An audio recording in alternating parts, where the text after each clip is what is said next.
When you look at Monticello, you mentioned trying to contain that J.D. McDonald. Anybody else in that team you feel like you need to slow down? The Black kid's amazing. Tavon Black, I think, I don't know how to say his first name, but he's a stud. I know him from wrestling as well, and he's just a stud, just big, physical, hard-working kid. And then they have some other kids that hit hard. Number 2 and number 1, Fulmer and Morrison, I believe is his name. They definitely hit hard. They laid the wood, and that's happened when they played his first year. I think they hit harder than we did when they came to us early in the year. So those are some big names that I would say that we definitely respect and make sure we need to contain.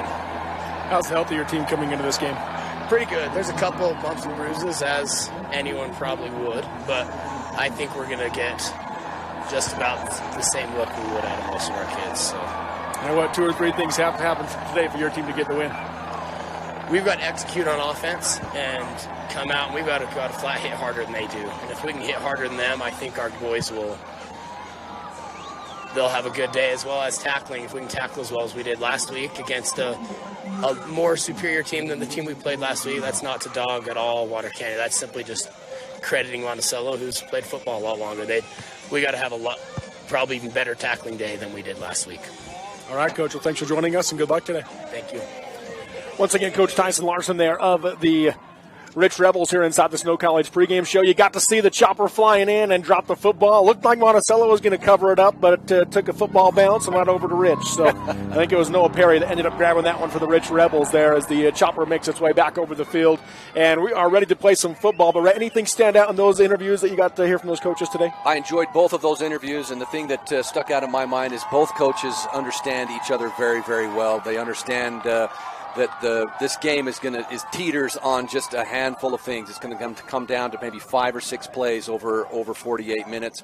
I enjoyed both of their insights, and I just think that these are 2 evenly matched teams, and I think we're in for another classic.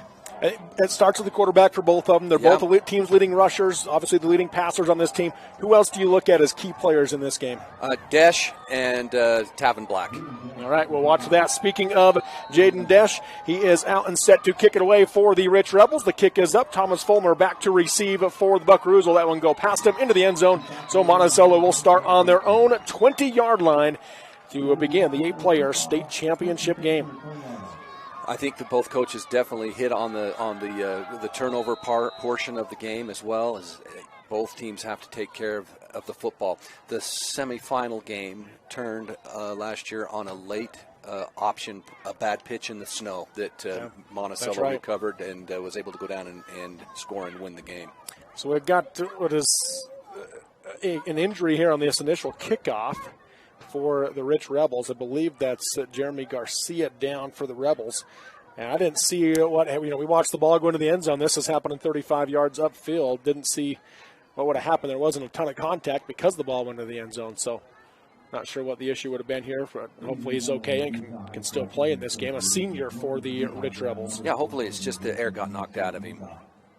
Getting tended to and checked on here to start today's 8-player state championship. Obviously, some more pieces there.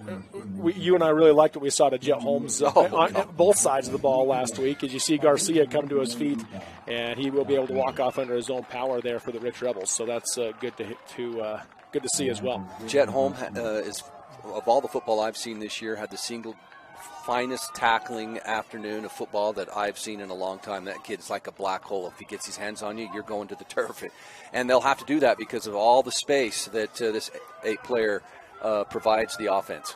6 tackles last week, 5 of them solo tackles, and all of them in very much open field. McDonald will set up in the pistol formation for the Buckaroos. 7 in the box for the Rebels. Handoff going to go right side and nowhere to go on the carry. No gain. Just back to the 20-yard line is all for Tavon Black. And Tavon jumps up, and that bad ankle that he twisted against Aldemont, he's hobbling off, and if he can't go, that's a bad sign for the Buckaroos. Yeah, you could almost tell he was ginger as he went down right there. Just the way he went down was trying to favor that. So they have made a little bit of a change there as well as a result. They go one receiver wide left. McDonald shotgun formation, takes a snap, rides the handoff. He's going to give it up to Fulmer. Fulmer off the right side, lowers the shoulder, and he'll be brought down right near the 30-yard line. They're going to mark it about a half a yard short, and it'll be a gain of 9, 3rd and 1. I'm not saying that Monticello can't run the little power action, but the zone read is, I think, their bread and butter simply because the defense has to take care of the primary ball carrier, in that case Fulmer, and McDonald. So 3rd and 1 here for the Buckaroos in their opening drive. McDonald under center, takes a snap to give left side, dancing across the line of scrimmage and picking up the first down of the Buckaroos. On the carry there was Robert Morrison. Morrison, a big-time contributor for the Buckaroos, both his junior and senior year, so they are very comfortable putting the ball in his hands. Already 4 different players have touched the ball for the Buckaroos. Of course, McDonald being one of them, hasn't ran yet, but handed off to Black, Fulmer, and Morrison. Handoff goes right up the middle, following the lead block this time. It gets out across the 35 to the 37-yard line, and Fulmer again with a nice gain. That 2 split ends, shotgun 2-back look with the 3 linemen, I think that's Monticello's most effective formation. They can run ISOs right up in the box, or they can run zone read, or they can throw it. 2nd down and 6. They'll split 2 receivers to the right, and Fulmer Fulmer to the left of McDonald in the backfield. McDonald takes the snap. He's going to hand it off on the jet sweep. Coming near side is Morrison. Gets to the 40-yard line. Takes a shot at the 42. And it's going to be 3rd and 1 again for Monticello. I'm getting off that pile. The very last person off the pile, number 6 for the Rebels. Kid can tackle. Jet Holmes. There was a little pop there, too. 3rd and 1. Pistol formation, 2 backs behind McDonald in the backfield. Receiver split wide to either side. Hard count. Rich doesn't bite as he looks toward the sideline now, does McDonald. Takes the play call. Drops back into the formation. Takes a snap. A handoff right side going to Morrison. Bounces to the edge. Has the first down and more to the 45. Got a block. Cuts inside of the 50-yard line. And another first down for the Buckaroos as they move the chains. I think ever so slightly, Monticello has, I think, the foot speed edge. It's not really pronounced, but that's a primary example there. Morrison just bounced that and won the foot race into the alley. 1st and 10 right at midfield now for Monticello as they put together a drive, nearly 3 minutes off the clock. Right to left comes Morrison in a motion. Handoff right side to a Fulmer. Fulmer tries to get to the edge, a stiff arm, and got tripped up as he crossed the 50 and got brought down to the 47-yard line for a gain of 3.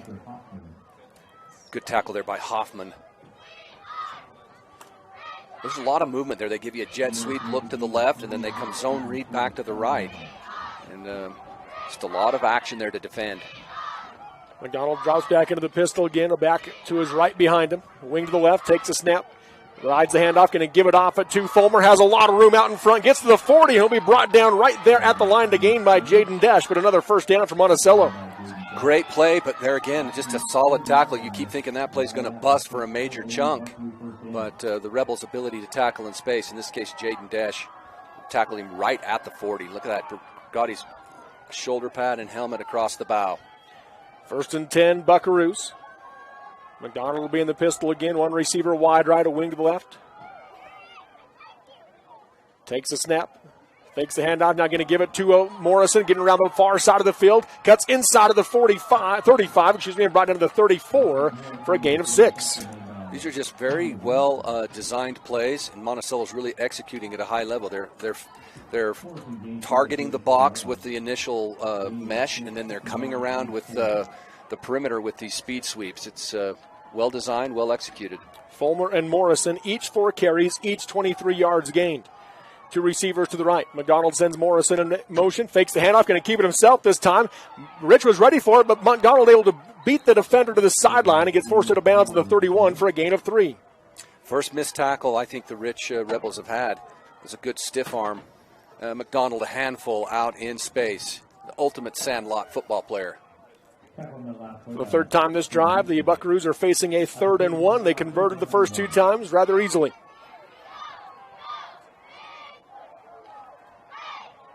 We're going to go power I formation, McDonald under center. Offset I. takes a snap, handoff up the middle. That goes to Morrison. He gets to the 30 and then gets driven back, but he'll have enough for another first down right at the 30-yard line. Well defended there by the Rebels. Monticello only needed a yard, got a yard, and another third down conversion. So first and 10, Buckaroos as they march toward the north end zone here at SU's Eccles Coliseum. The Buckaroos wearing their white jerseys, black pants, and of course the black and orange helmets. Rich in all gray jerseys, blue helmets.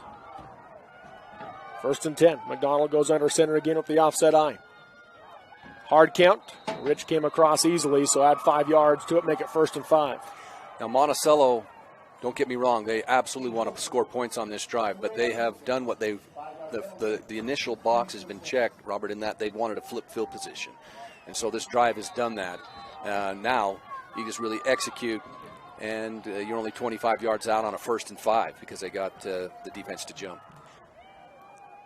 McDonald now being the pistol formation, a receiver to the right, wing to the left. Takes a snap, rides the handoff. He's going to give it off to Fulmer. Fulmer cuts inside, makes a man miss, lowers his shoulder at the 20, and gets the 19 for another Buckaroo first down. Planted that left foot in that sports turf and then made a great north-south cut to get good yardage. 1st and 10 at the Rich 19-yard line. Get a long drive here for the Buckaroos, nearly 6 minutes off the clock since they started at their own 20.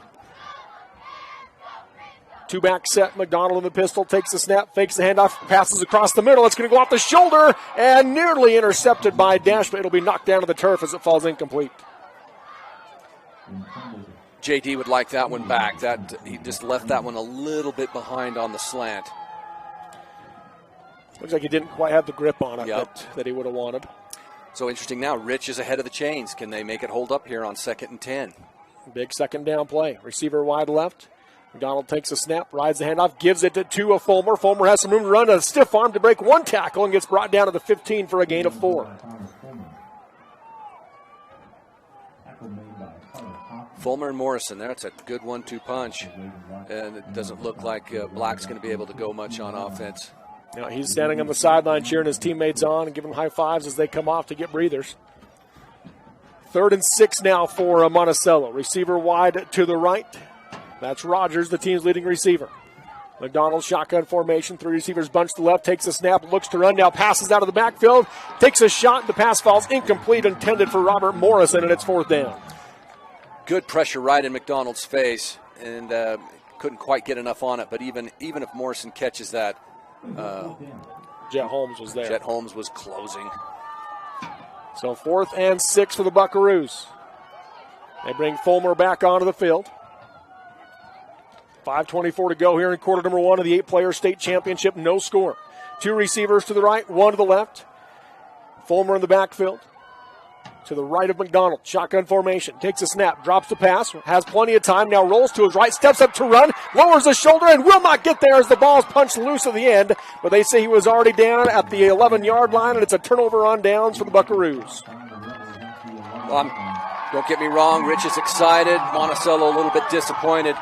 But if you're Monticello, you now know that your offense can move this football. And they'll file that one away. Rich now has to go 89 yards. And so Monticello's done pretty much, other than scoring points, they did what they wanted to do, and they flipped the field here.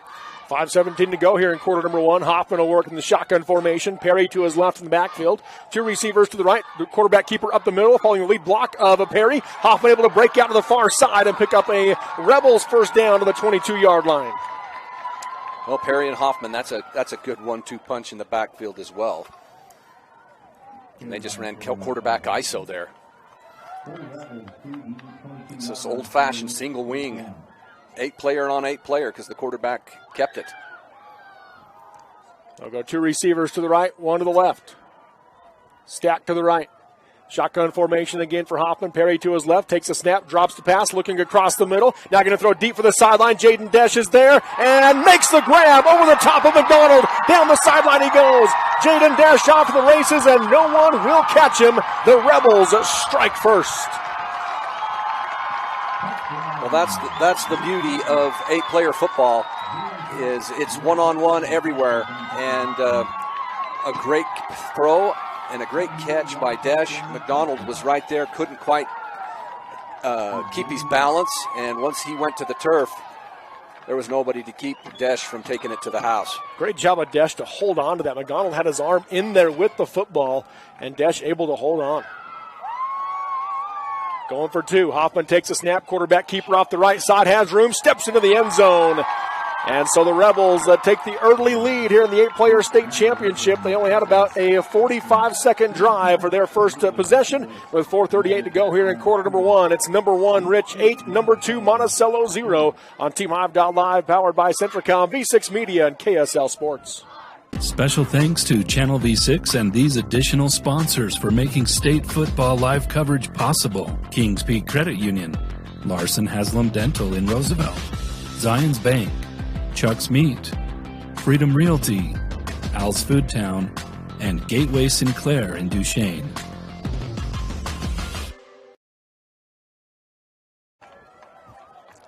Welcome back here to SU's Eccles Coliseum as the Rebels strike first at 2 plays to go 89 yards, capped off by a 78-yard touchdown pass from Carter Hoffman to Jaden Desh. You heard Coach Anderson from Monticello say they've got to keep Desh on ice. Well, that time Desh was able to get the better of him. Yeah, that was a firework there. 2 plays, 89 yards. Wow. Desh now set to kick it away. Back to receive Tavin Black for the Buckaroos. Kick is up. Black steps up and will take it at about the 3-yard line. Gets out across the 5, looking for some room at the 15. Cuts inside of the 20 and gets brought down to the 24-yard line. And that's where Monticello will start their second drive of the game. If you're Monticello, you've got to just got to settle back in. You know your offense can move the ball. Not try to do too much. It's early in the game. But if you're Rich, boy, you have to come back out on defense with a lot of energy. They'll send Rogers wide left. McDonald in the shotgun formation with Fulmer to his left in the backfield. Takes a snap. Fake the handoff, looking to pass. Throws the screen pass out to Morrison. Morrison makes a move to the 25 and it gets brought down to the 31-yard line. Desh with the tackle there for the Rebels, but a good gain for the Buckaroos. Monticello's getting what they want. They're getting a good athlete out in space, but the Rich tackling so far has just been true, and they have not missed many, especially out in space where a big chunk play could happen. 2nd down and 3. McDonald takes a snap, gives the handoff to Morrison, bounces to the outside and gets brought down. It's going to be short of the line to gain. Is that Riker Hoffman on the tackle? 3rd and 1. Yes, Riker Hoffman made the tackle on that one. And you know what? That's another solid open field tackle. Double twin set here for the Buckaroos. They send to Morrison right to left in motion. They give to him on the sweep. Tries to get the edge. Gets hit, and Noah Perry won't let go as he brings him down for a loss of yards back at the 32-yard line to make it 4th and 2 for the Buckaroos. Hoffman, he just kept his outside shoulder free, Robert. He just leveraged that. That's another thing about 8-player football. It's important no matter whether it's 8 or 11 player. You have to leverage the football. But an 8-player, if you don't, then there's so much sideline you've got to cover. Big play by Noah Perry. Hard count now by McDonald, and he got Rich to jump again to give up the first down on the offsides. And having JD as both your punter and your quarterback, it puts a lot of pressure in these 4th and short situations because he's such a good athlete and dynamic player with the ball in his hands. You can't just rest on your laurels, and the D lineman jumped. Second penalty of the game on Rich, both of them encroachment penalties. 3 receivers bunched to the left, 1 wide right, empty backfield for McDonald. Takes the snap. Quick wide receiver screen out to Morrison. Bobbled the catch, makes the play. Now gets to the 40 with blockers in place to the 45 for a gain of about 8. Now that time they were definitely going to go into the formation, but if you look up at the top of the field, out by the numbers, all that extra turf, and there was just man-to-man. So don't be surprised if Monticello doesn't come back to that formation and then tries to go, with the one-on-one out top. Corner on that side, Samuel Leifson for the Rebels. He had a good game last week as well. 2nd and 1. Takes the snap. Rides the handoff. Gives it to Black up the middle. Has room to run. Ball popped loose. And it's going to be picked up by Monticello. And I think recovering that was for the Buckaroos was Zach Thane, and he kept on rumbling, but a first down for Monticello across midfield. God, just another outstanding form tackle by the Rich Rebels, and that ball just got popped there by there again. Chet Holmes with doing work. 6-yard gain for a first down. McDonald talking to his offensive line with the receiver wide to each side. Drops into the pistol formation, 2 backs in the backfield, takes a snap, hands off right side, and getting across the 45 down to the 44-yard line on the carry. Is that Landon Shumway, his first carry of the game. So then on this drive, Monticello wanting to work the box a little bit. They've kind of thrown the bubble screen out in space. Now the last 2 plays, they've worked the box with some isolation blocking. 2nd and 7 here for the Buckaroos. 2 receivers right, 1 left. McDonald takes a snap, drops the pass. Here comes the heavy pressure, able to step around and avoid it. Throws downfield, has a man, incomplete through the arms of Morrison. It hits the turf. McDonald extended the play, and Morrison was open. Maybe a little bit behind Morrison. 3rd and 7. Minute 14 to go here in quarter number 1 of the 8-player state championship. 8-0, Rich leads Monticello. 2 receivers right, 1 left. Takes a snap, gives the handoff in the middle to Fulmer. Fulmer hits the ground running, and it gets caught at the ankles, a yard shy of the first down. So Monticello just counting the box there. McDonald saw there was only 4 in the box, and so they've got a hat for a hat, and they decided to run the ball there. Almost got the first down, so it's 4th and short. Another good tackle by Carter Hoffman that time. 4th and 1. Offset I formation for the Buckaroos. McDonald will go under center. Hard count. Rich doesn't bite this time. He looks at the sideline. And they're going to have a timeout called by the Buckaroos. So with the ball on the Rich 39-yard line, Monticello takes their first timeout, facing 4th and 1. We'll take the break with Rich leading 8-0 in the 8-player state championship on TeamHive.live, V6 Media at KSL Sports.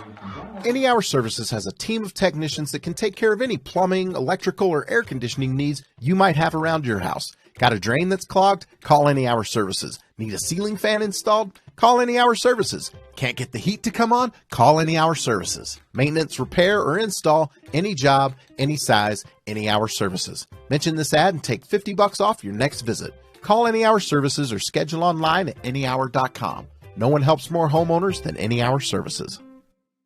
Live high school sports action on Centracom Channel 10, V6 Media, and the Mid-Utah Radio Sports Network. Welcome back here to SUU's Eccles Coliseum as we come out of the timeout. Certainly 4-down territory here, isn't it, Red? Oh, absolutely. Absolutely. This, with only 4th and a short yard in Rich territory, you're going for it. You're going to go with a power formation here. McDonald with a back to either side of him right at the line of scrimmage. 4th and 1. There's movement on the Monticello line, and that will drop them back to make it 4th and 6. Yep, Carter Rogers flinched on the line of scrimmage. And even with that, I think Monticello at least going to put McDonald kind of in that semi-shotgun punt formation and just see what Rich gives them. They'll go receiver wide to each side. There is a safety over the top for the Rebels. 2 backs in the backfield, 1 to either side of McDonald in the pistol formation. 4th and 6. McDonald takes a snap. Rolls to his right, has time, now steps up. Here comes the pressure from Perry, able to avoid it. Looks downfield, going to tuck it and run, gets the middle of the field, gets hit and dropped, and is going to be short of the line to gain of the 39, 40-yard line is where they'll mark it, and another turnover on downs for the Buckaroos. The Rich tackling.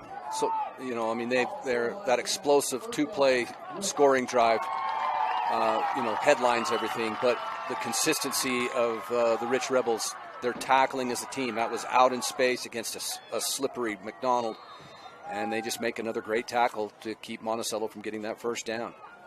So Monticello put together another good drive, but it stalls just across midfield at the 40, and Rich takes over from there with 31 seconds to go in quarter number 1. Hoffman in the shotgun formation. Direct snap goes to Perry instead. Perry able to find some space. Bursts through the middle of the field. Lowers his shoulder into Buckaroo territory down to the 41-yard line for a first down. And Noah Perry, we talked about that long, graceful stride, and he just gobbles up yards, and he makes it look effortless. 1st and 10, Rebels at the Monticello 41. 2 receivers to the left, 1 to the right. Shotgun formation for Hoffman. Perry to his right in the backfield. Takes a snap, quarterback keeper this time, following the lead block of Perry. Bounces to the right side and gets brought down to the 35-yard line for a gain of 6. Just power run game there, and Rich back in business. That'll be how the first quarter comes to an end in the 8-player state championship. Number 1, Rich 8. Number 2, Monticello 0. When we come back for quarter number 2 on TeamHive.live, powered by Centricom, V6 Media, and KSL Sports. At Al's Food Town in Duchesne, we believe in shopping smart and shopping local. With a wide selection and competitive pricing, we can give you a reason to stop in and shop. From home essentials and gifts to local meat and baked goods, we have you covered with everything you'll ever need. Al's Food Town, proudly serving the people of Duchesne and surrounding areas since 1998. Hi, I'm Barrett Hilton with TeamHive.live, where we've created a locally run video streaming platform for Utah schools. On our website, you're not going to wade through a bunch of unrelated content. You bring up TeamHive.live and you're just going to find a lot of high school sports and events. We've created tools that make it super easy for you to create events and stream to our site. And if you ever need help with anything, you can give me a call. So I want to invite your school to join the team. If you're a Utah high school, you can stream live on TeamHive. That's TeamHive.live, powered by Centricom. We're back here at SUU Eccles Coliseum as we start the second quarter. Hard count from the Rebels this time, and Monticello jumps offside for the encroachment. So it's a first down now for Rich at the Monticello 30-yard line. Yeah, Rich decides to return the favor with the hard count and gets the 3 down linemen all to go into the neutral zone. So they pick up a first down the easy way. So 1st and 10 at the 30 of the Buckaroos. 2 receivers stacked to the left, 2 receivers to the right. Send 1 in motion right to left. Hoffman by himself in the backfield, takes a snap from the shotgun formation, looks to his left, throws downfield, has a man coming inside and in and out of his arms, off his chest. Drake Weston wants that one back as it falls incomplete. And it ended up kind of turning into a post, and I just think that he was trying to track the football. Mm-hmm. It looked like it wanted to make more of a fade, but it kind of bled back into the middle. But as you mentioned, that he'd like that one back because that hit him right square in the 23. So 2nd and 10 for the Rebels.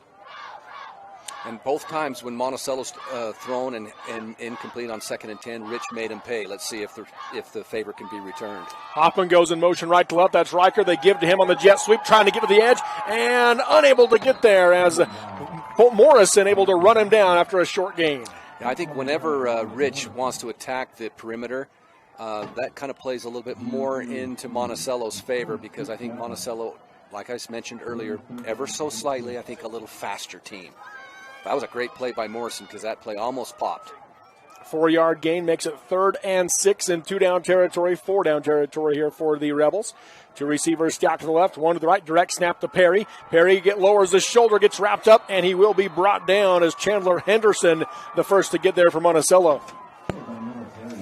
No gain as he gets brought down to the line of scrimmage. Let's give Cameron Carpenter, the big nose guard for Monticello, some credit as he slanted into the guessed right, or if that was just the direction that the slant went. He slanted right into that hole and made that play bounce. 4th and 5 now for the Rebels.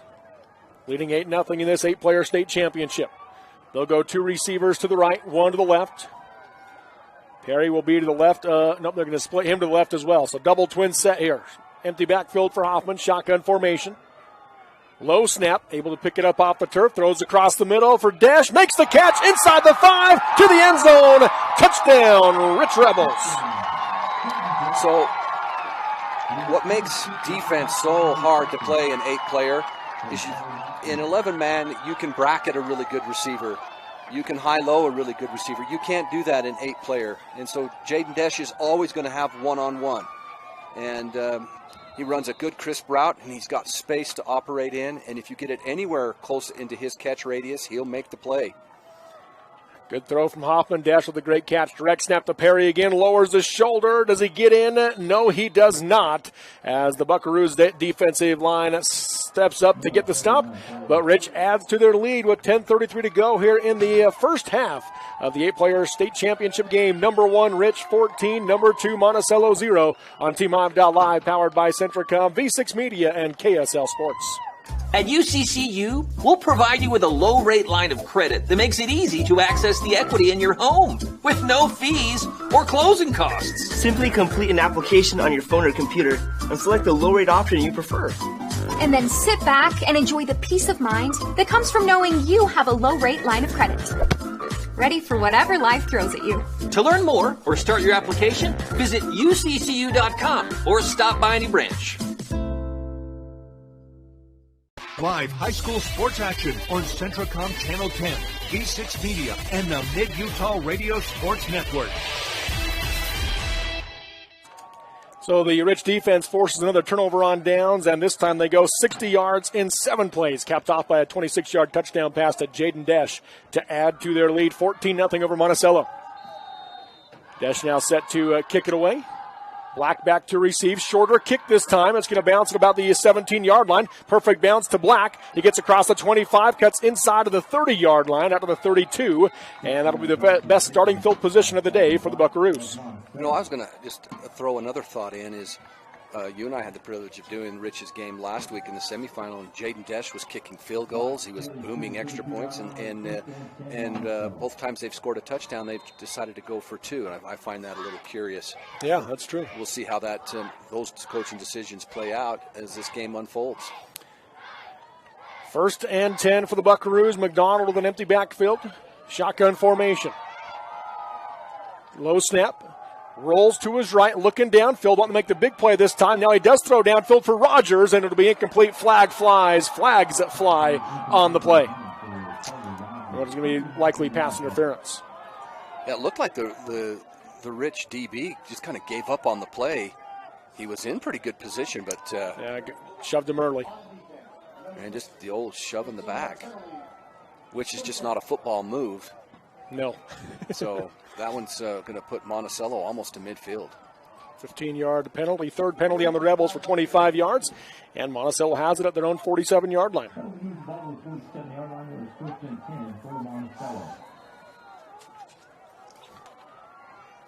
First and 10, Buckaroos. 3 receivers bunched to the left, 1 wide right. McDonald at the empty backfield, shotgun formation. 4 in the box for the Rebels. McDonald takes a snap. Quick wide receiver screen. Got a good block, did Morrison. Cuts inside, down to the 40-yard line, lowers the shoulder to the 38, and another Buckaroos first down. One thing I'm going to say about Monticello is even though they're down 14-0, they will continue to play hard. They were down 19-0 in the state championship last year and scored 22 unanswered. So this Buckaroo team will not go away. 15-yard gain on that one. McDonald takes a snap, gives the handoff this time to Fulmer. Fulmer trying to follow the lead blockers, gets inside the 35 to the 34 for a gain of 4. And it's interesting, you know, Robert, not to say that these teams aren't in great physical conditioning, but Rich has had to play a ton of defense this half, and we'll just see how that plays out as this game unfolds. First down and 6 now for the Buckaroos. 2 receivers to the right. Fulmer to the left of McDonald in the backfield. Shotgun formation. Sends the Morrison in motion. They give to Morrison on the sweep. Got a block from Fulmer. Tried to cut inside, but nowhere to go there as he's brought down to the 30-yard line. Another 4-yard gain. But again, Rich so good at being in the right place. Carter Hoffman, another great tackle.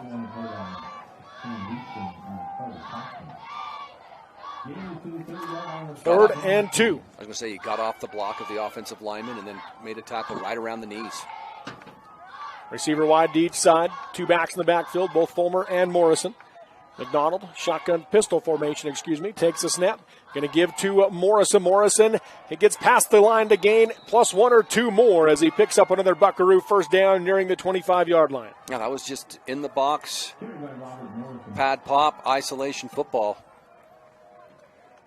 Fulmer isolating there on Carter Hoffman, got just enough of him so Morrison could get the first down. First and 10 Buckaroos. 2 receivers to the left, 1 to the right. Fulmer in the backfield with McDonald. Takes a snap. Heavy pressure coming from the Rebels as they bring the house. McDonald able to get around it to the 25, 20, and gets brought down at the 18-yard line by Jaden Desch, but a nice gain from McDonald, making it 2nd and short. That time, Rich really came after McDonald, but they lost contain, and he just squirted out the backside. And it's that sandlot football that JD is so good at. And he sets up another first down another great gain on first down. It's like 2nd and a half a yard. Again, a great play by McDonald, and again, it shows Rich's discipline. Even though the line lost contain, that's a play you might see bust for a big chunk of yards. And again, that second unit's there to make the tackle, and they make a clean tackle. Jaden Desch this time making the play. Timeout called by the Rebels, facing 2nd and 1 defensively inside their own 20-yard line. Monticello with the football, 7:40 to go here in the first half of the 8-player state championship. Number 1, Rich, 14. Number 2, Monticello, 0. But the Buckaroos driving on TeamHive.live, V6 Media, and KSL Sports. The leaves are changing, temperatures are dropping, and the holiday season is just around the corner. Strata Networks wants to help you celebrate with family and friends. From now until the end of November, you have a chance to enter and win one of 9 $200 grocery gift cards. Just enter your number at stratanetworks.com/thanksgiveaway and complete the survey sent through text message. It's simple. Don't miss your chance to win $200. Strata Networks. We connect lives. Live high school sports action on Centracom Channel 10, V6 Media, and the Mid-Utah Radio Sports Network. Back here at SUU's Eccles Coliseum, 2nd down and a half a yard for the Buckaroos as they try to cut into the Rich Rebels lead, down 14-0 here in the first half of this 8-player state championship. So I think this a play here with the down and distance. Be creative, give McDonald maybe a run-pass option. He'll take the snap. He is going to roll to his left, looking like he's just going to tuck it and run. Has blockers in place, picks up the first down inside the 15 and goes out of bounds at about the 10-yard line for a Buckaroos first down. It'll be 1st and goal from the 10. And it just ends up being like a quarterback sweep, but for the longest time, he could the Rebels have to defend as if he's going to throw the ball downfield too, so that run-pass option worked. So 1st and goal from the 10-yard line for the Buckaroos. They'll split Rogers wide left. Wing to the right. Fulmer to the left of McDonald in the backfield, and looks like Coach Larson's going to use his 2nd time out of the first half as he wants to talk about their defense. So we'll take another break. 7:33 to go here in the first half of this 8-player state championship. Still 14-0. Rich leads Monticello. The Buckaroos at the Rich 10-yard line when we come back on TeamHive.live, V6 Media, and KSL Sports. This school year will be different. This year, I'll do my assignments on time. I will listen to my teacher. I solemnly swear. I won't eat any glue. I'll do my homework every night. Every night. Research? No problem. School, I got this. This year will be different. Visit Centracom.com to power your education with the best internet experience. Everyone succeeds with School to the Power of Centracom. Live high school sports action on Centracom Channel 10, V6 Media, and the Mid-Utah Radio Sports Network. If you're Coach Larson, what do you want him to do with those timeouts there, Rhett? Well, I think he was worried about that formation and just making sure his defense was leveraged. Probably see how wide they played that to the tight end wing. Here comes a counter as the handoff to Morrison, and he'll get into the end zone for the Buckaroos. Robert Morrison from 10 yards out with the scamper to the touchdown for 6. So they kind of went a little bit unbalanced to the right, but then came back on the counter back to the left. So they countered what Rich countered coming out of the timeout with a great play call, and just like that, here come the Buckaroos, cut the lead in half. 10-yard touchdown run by Robert Morrison. 14-6 your score, and now the Buckaroos will go for 2. The swinging gate line wide left. McDonald with a center and a back on the ball. Takes a snap, rolls to his right, looking in the end zone, looking. Now going to throw the backside, and it'll be incomplete as he just couldn't quite muster the strength to get it to Fulmer. And no good on the 2-point attempt. So a 7:25 to go in the first half of the 8-player state championship. Number 1, Rich, 14. Number 2, Monticello, 6 on TeamHive.live, powered by Centracom, V6 Media, and KSL Sports. DNA McRae is hiring crude oil truck drivers for our Uinta Basin routes. Be home daily, drive new and well-maintained equipment, and earn quarterly bonuses with great benefits. DNA McRae offers outstanding career choices with flexible schedules, benefits, performance bonuses, and an average starting pay of $100,000 per year. We're a safety-focused, family-friendly work environment looking for those that fit our values. Call 435-893-4442 or visit McRaeTrans.com to complete an application. Live high school sports action on Centracom Channel 10, V6 Media, and the Mid-Utah Radio Sports Network. Welcome back here to SUU's Eccles Coliseum. Robert Lovell with you alongside Rhett Jackson on TeamHive.live, V6 Media, and KSL Sports as the Monticello Buckaroos are on the board with a 10-yard touchdown run by Robert Morrison to pull within one score of the top-seeded Rich Rebels. And Rich will now get the ball back, and their offense has looked really good this first half. Explosive.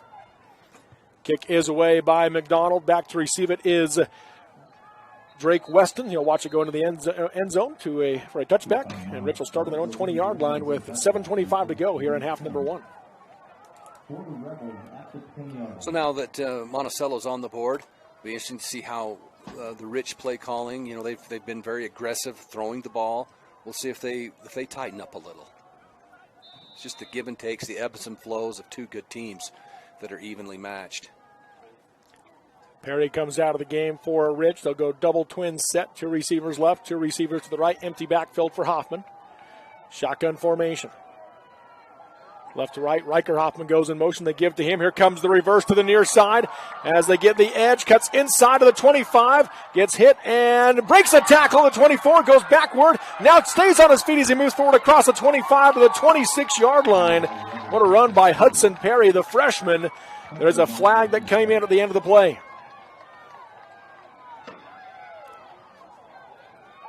Face mask, hold. What's the... Yeah, I'm with you. It's either one of those, I think. Yep. I'm not sure where the face mask came in right there. There was a play you saw early on that play where he got spun around, but they was holding his arm. You couldn't see the face mask there. Officials saw it, so we'll go with it. But they do give him the 15 yards out of the 42-yard line.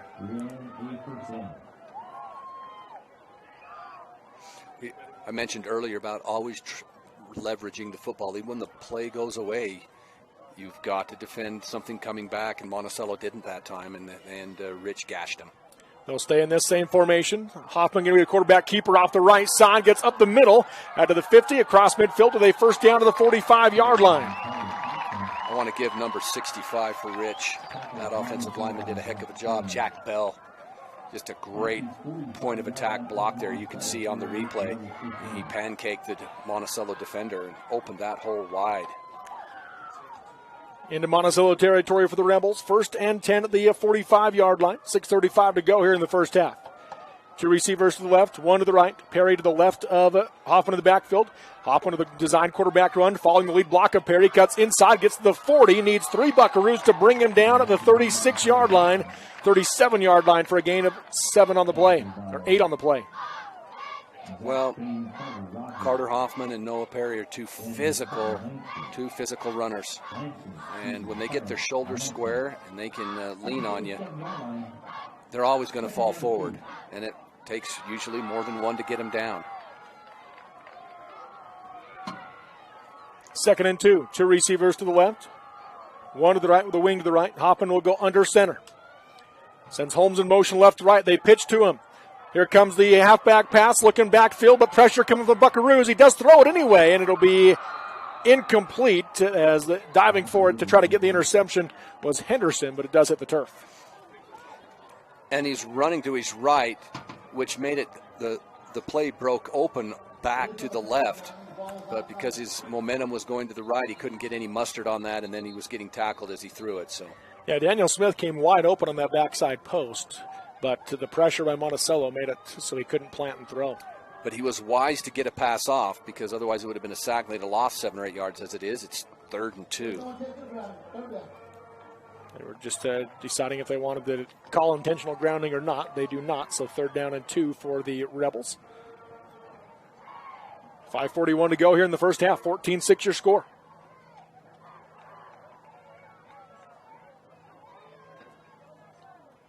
Still having a discussion. There is intentional grabbing. The player who received the snap is not the one who threw the ball away. Therefore, the same protection is not afforded. It'll be a 5-yard penalty from the spot of the foul. Lock it down, 3rd down. So they changed that and do call intentional grounding. Interesting. Yeah. So they'll take him back to the 50-yard line and a loss of down on the play. So there must not have been a receiver in the area, and the pass didn't make it back to the line of scrimmage, even though he was out of the box. So big play for the Monticello defense then. So 3rd down at about 15. Hoffman takes a snap. Quarterback run off the right side, cuts inside of the block, gets tripped up and brought down to the 42-yard line to make it 4th and about 7. Interesting decision here for Rich. If you go for it and you don't get it, you're giving Monticello great field position. You still have an 8-point lead. If you punt, you can pin Monticello deep with just over 5 minutes to go. It'll be an interesting decision here for the Rich coach. Taylor, is it right? Tyson Larson. Coach Larson, yep. Coach Larson. They'll send Desch wide right. Perry to the left of Hoffman in the backfield. Tight right. Takes a snap. Quarterback looks like he was going to throw it. Now touches the run. Now backs out and does throw downfield. Has a man open. That's going to be caught at the 20-yard line. Coach Kai is on the sideline saying it was incomplete, but they're giving him the catch and a 1st down at the 20. I want to give the benefit of the doubt to the player in that, and I think he hung on. Get a good look here. Appreciate the good camera work. Yeah, held on to the football. The forearm was underneath the ball when he hit the turf, so credit Rich. Meerbrook with the catch. Now here come the Rebels offense again as they take it to the right side for a gain of about 5 yards on the carry for Hoffman.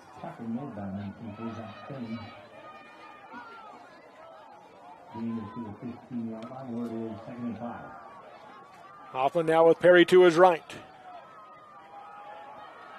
Gives it to Perry left side, and Perry dives forward to about the 12-yard line to make it 3rd and 2. Both teams got what they wanted there. Monticello leveraged the ball, forced Perry to cut back up into the defense. Perry, that big body, picked up 3 yards, so 3rd and 2. Hoffman will be in the shotgun formation. Perry to his right. Direct snap to Perry. Works his way to the left. Now cuts inside. Gets inside the 10 for a 1st down to the 8-yard line. Basically the same scenario. Monticello leveraged it, turned it in. Perry ducks his shoulder, picks up 3. 1st and goal from the 8. Hoffman under center. Takes a snap. Quarterback keeper right up the middle. He's going to pick up 2 yards to the 6 and make it 2nd and goal. Now Monticello has to feel good about that. They give Rich just a yard. 3:27 to go in the first half. Hoffman drops back into the shotgun, takes a snap, follows the lead block of Perry to the right side, cuts inside, dives for the end zone. Is he in? Yes, he is. Touchdown, Rebels. The old quarterback sweep there. Direct snap. Hoffman gets behind Perry and finds the end zone. 59 rushing yards in the game for Hoffman and that touchdown. Now let's see if they turn it over to Desch's foot. Doesn't look like they will. Very interesting. Nope, now they are. Yes, they are. So Hoffman will be the holder. They just don't bring out a tee, yeah. A tee.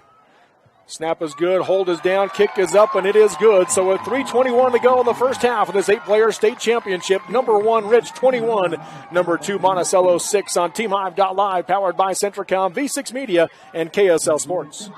At UCCU, we'll provide you with a low-rate line of credit that makes it easy to access the equity in your home with no fees or closing costs. Just complete an application on your phone or computer, or stop by any branch. Live high school sports action on Centricom Channel 10, V6 Media, and the Mid-Utah Radio Sports Network. Welcome back here to SU's Eccles Coliseum. 3:21 to go in the first half. 21-6 is the score. The Rich Rebels with the lead. Nice drive there put together by Rich, and the question now becomes, does Monticello have enough time to answer? I think if you're Monticello, yes. I think in the way they view that, 3.5 minutes. I think they only have 1 timeout left, but 3.5 minutes is plenty of time. Here comes the kick from Desch, short kick again, bounces to the 25-yard line, continues to bounce. Black trying to pick it up, and it looks like Rich might have the football. Oh, no, they do not, as Black was just able to steal it away from Samuel Leifson, and Monticello will take it at their own 18-yard line. Almost an utter disaster there. But what a well-placed kick. And there again, there's so much turf to cover with 3 less players, and so there's just a dead zone. And Desch, with that talented foot of his, he's just a great all-around football player. He put that one right in the dead zone. It died. Black had to come up and field it on the run with some Rebels bearing down on him, and they almost got the turnover via the special teams. 1st and 10 for the Buckaroos, down 21-6. Shotgun formation from McDonald. 2 receivers to the left.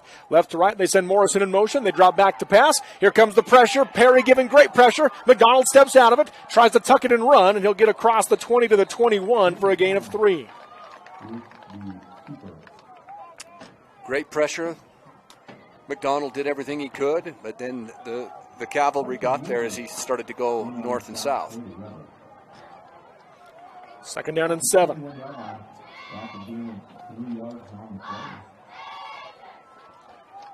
Pistol formation for McDonald. Back to either side. Fulmer and Morrison. Takes a snap. Rolls to his right, looking for Rogers. Throws that out route and just a little bit too far as it falls incomplete. Good pressure. Good defense.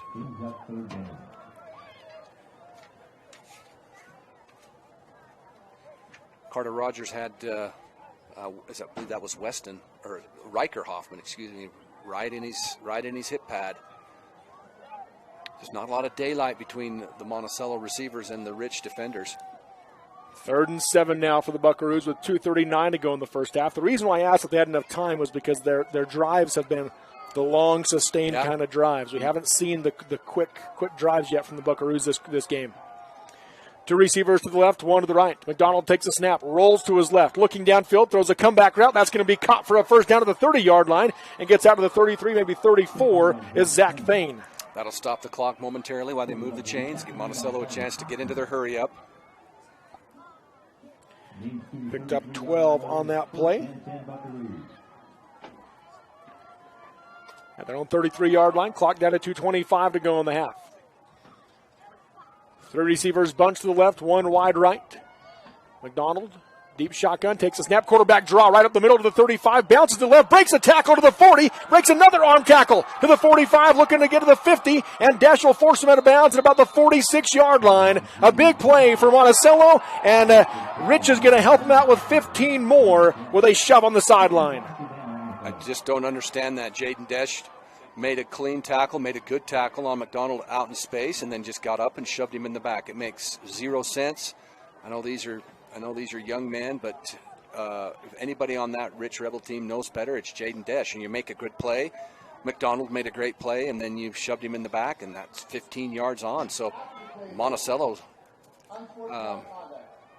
And the other thing is now Desch has got to be really smart, because if he has another brain cramp, he'll be done. Yep. You only get 2 of those, so that one was completely unnecessary.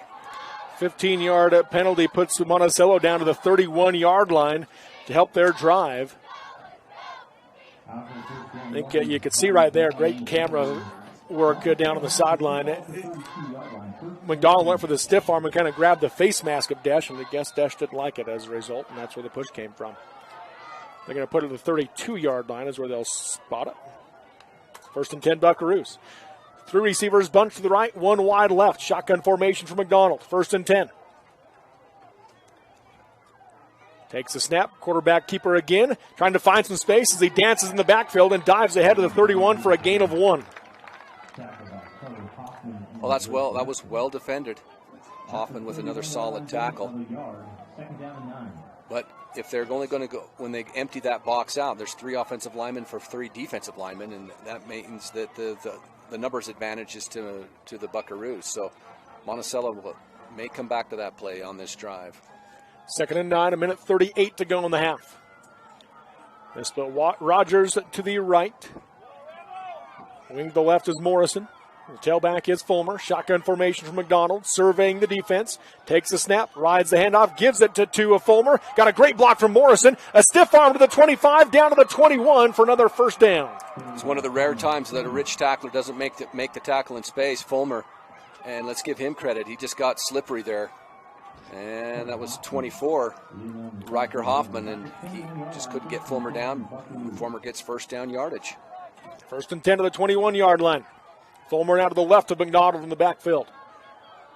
Takes a snap, fakes the handoff. Here comes that counter with the handoff to Morrison. Cuts inside as he gets inside the 20, spins out of a tackle and steps out of bounds at the 16.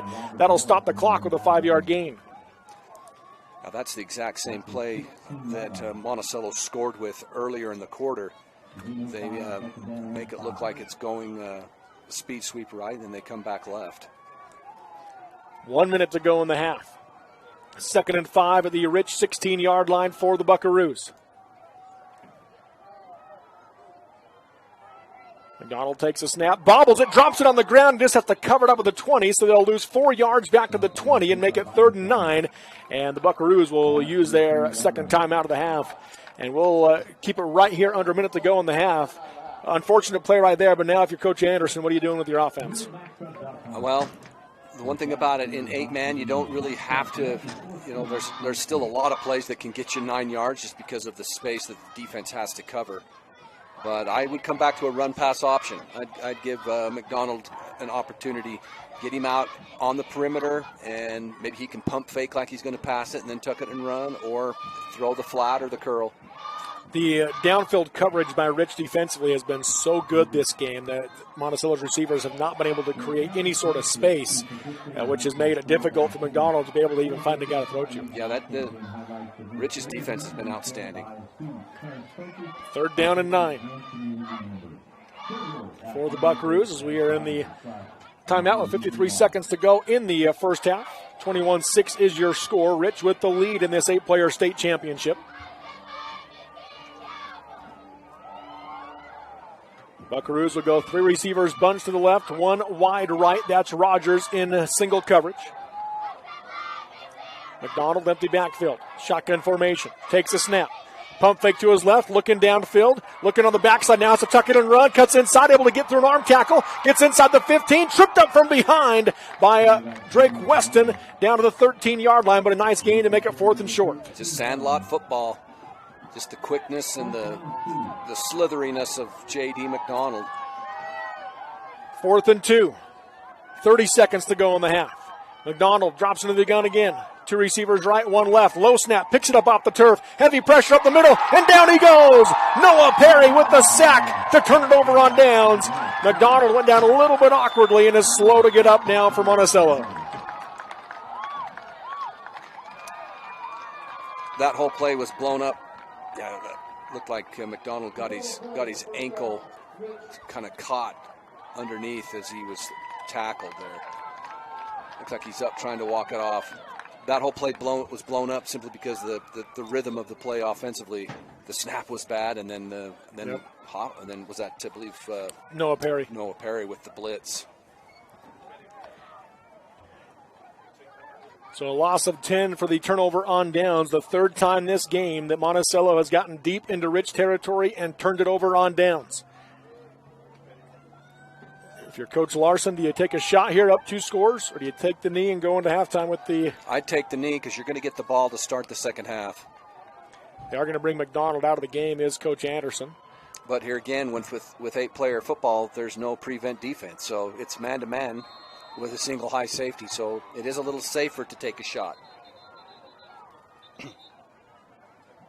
Coach Larson's going to use the timeout with 20 seconds to go in the half. Again, we'll keep it right here. So with that in mind, we've seen Jaden Desch be able to create separation downfield so far with 2 big scoring passes, one a 78-yarder, the other a 26-yarder. Yeah, I think you come right out and max protect, see if you can get Desch on a double move, because it's just going to be him in the corner. That's just the way the 8-player plays out. There's just no way to bracket anybody. There's no way to play 2 high safeties.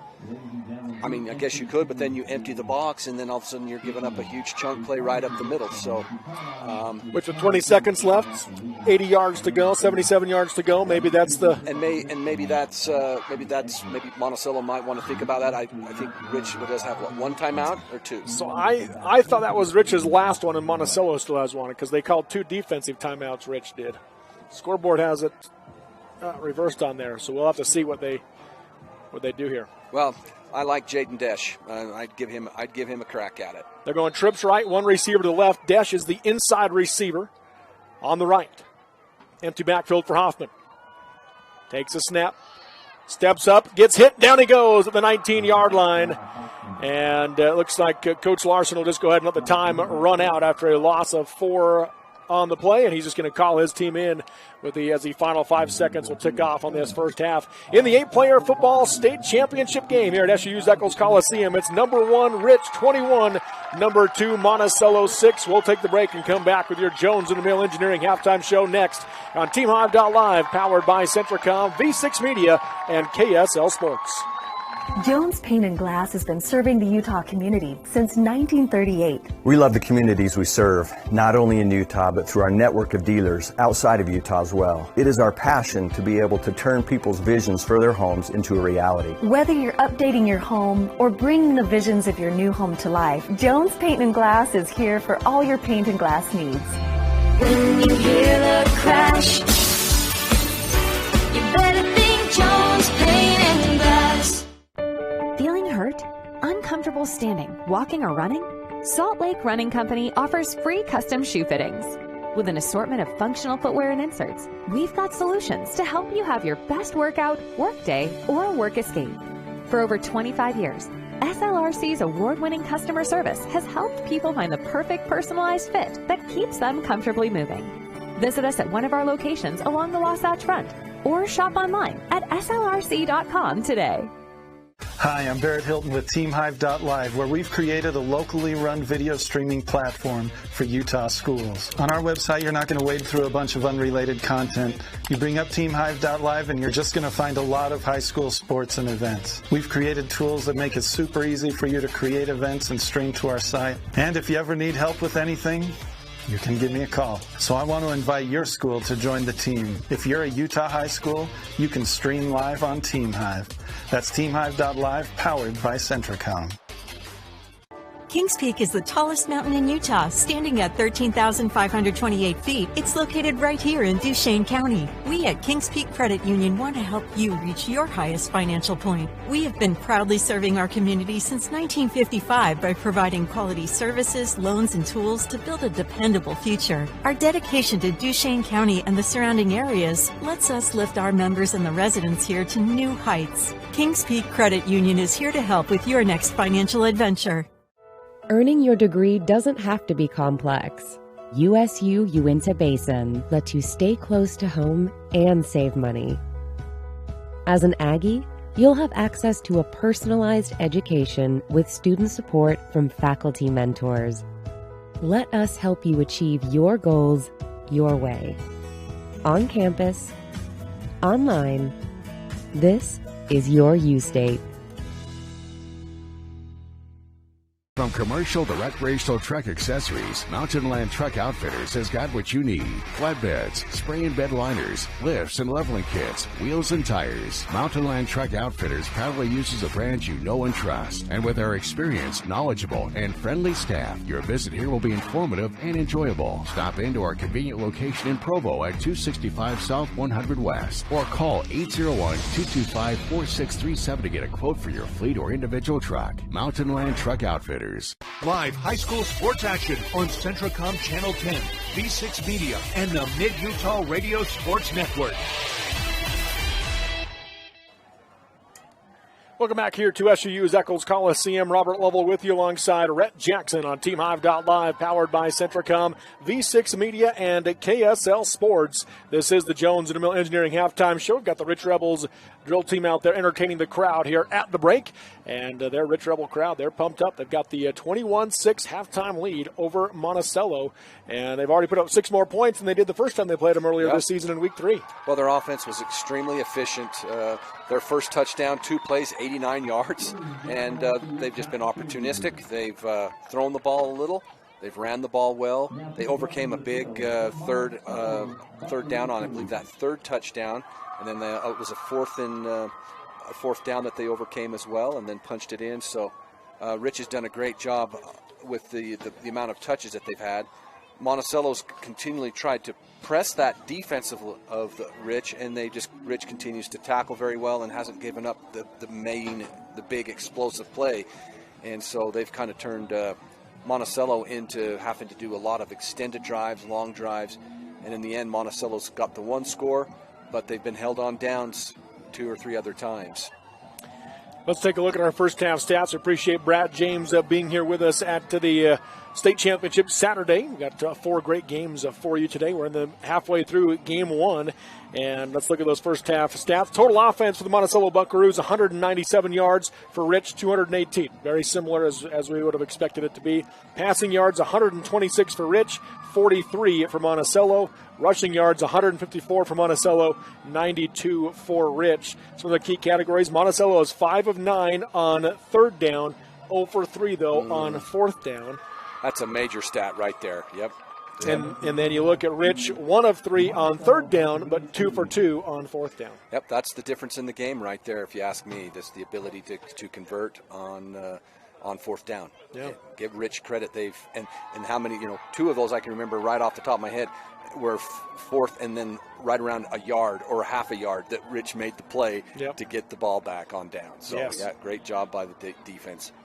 Let's take a look at some of those individual stats there. Let's start with the Rebels as they have this halftime lead, 21-6. Well, you go with Carter Hoffman. He's carried the ball 8 times for 59 yards. It's a nice average, 7.5 yards, basically.